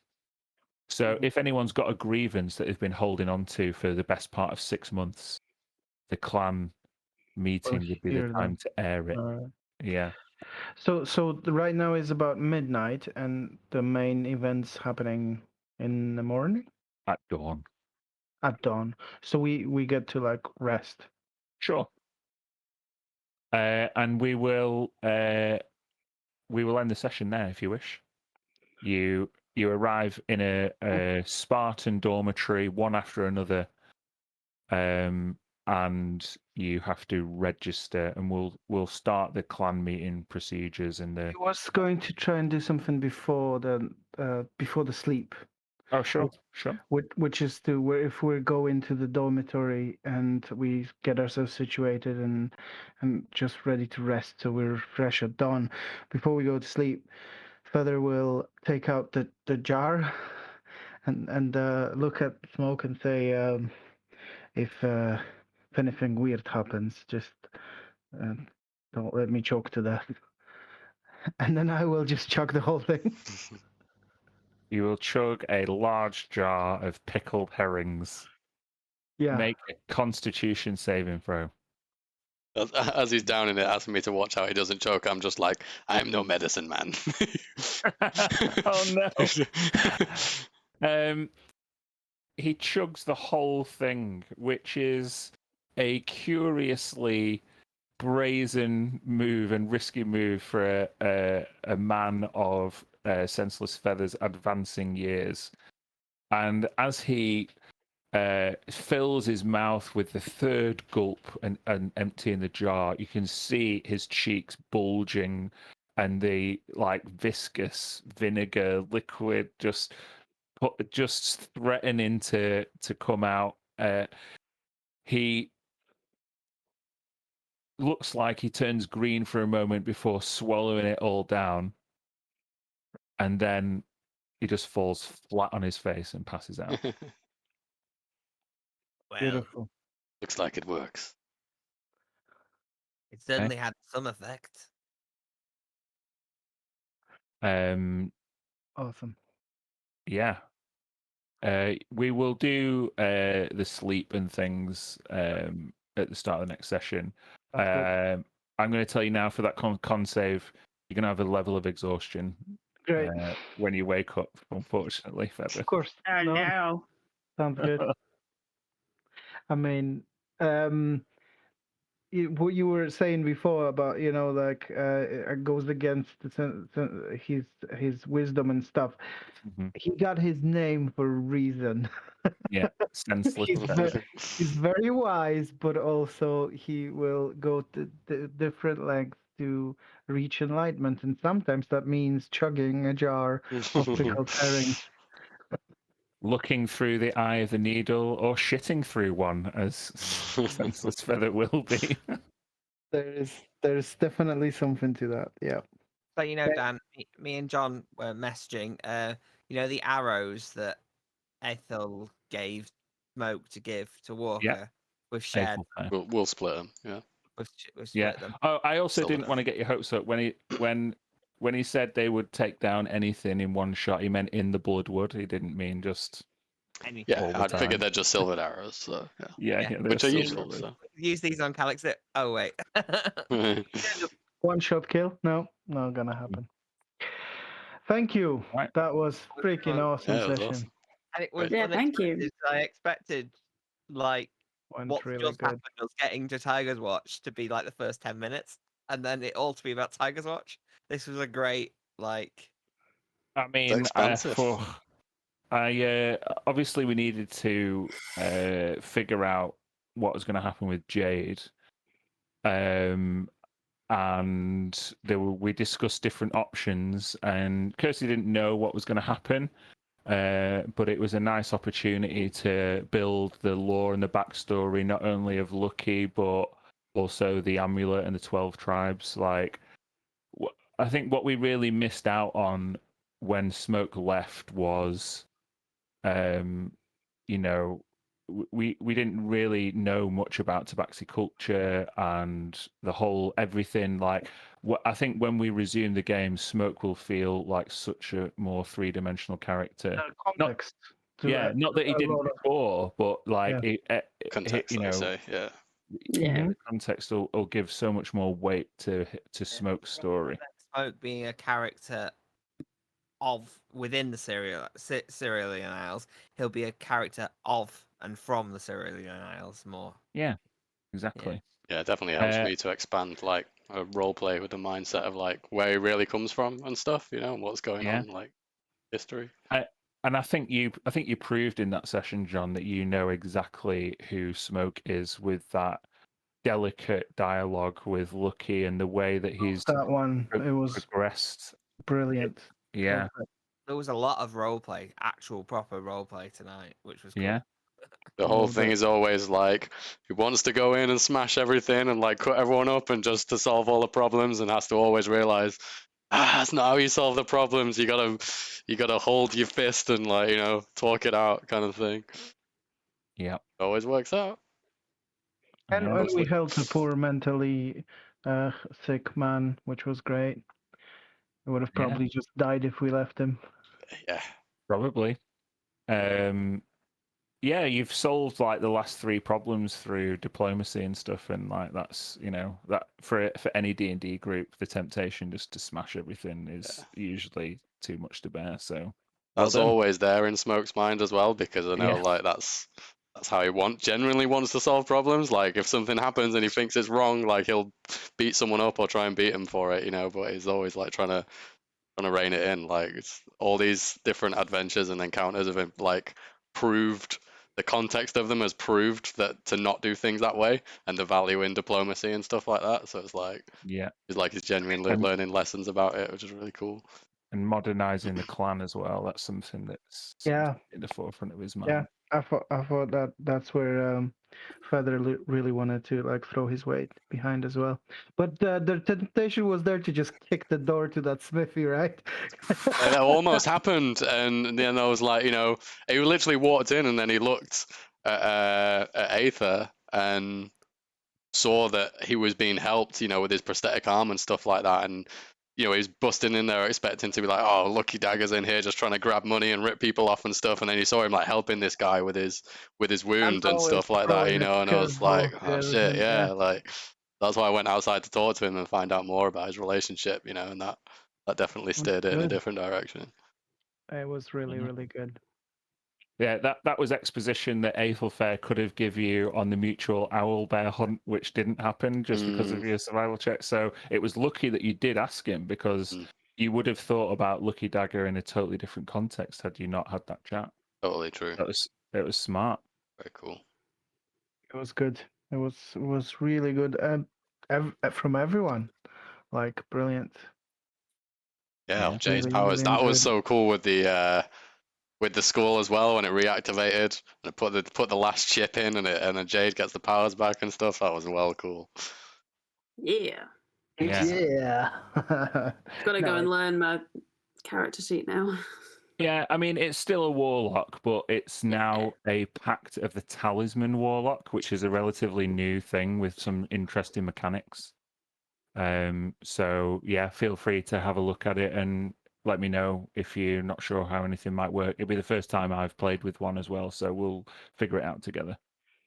Oh wow! Kick ass. Yeah, it looks like an Awesome. interesting subclass. Yeah. Alrighty. Well, yeah, thanks, guys. Yep. Cheers, dude. I'll see some of you on Friday for Surprises one shot. Yep. Yeah, Yeah. you'll be there as well now.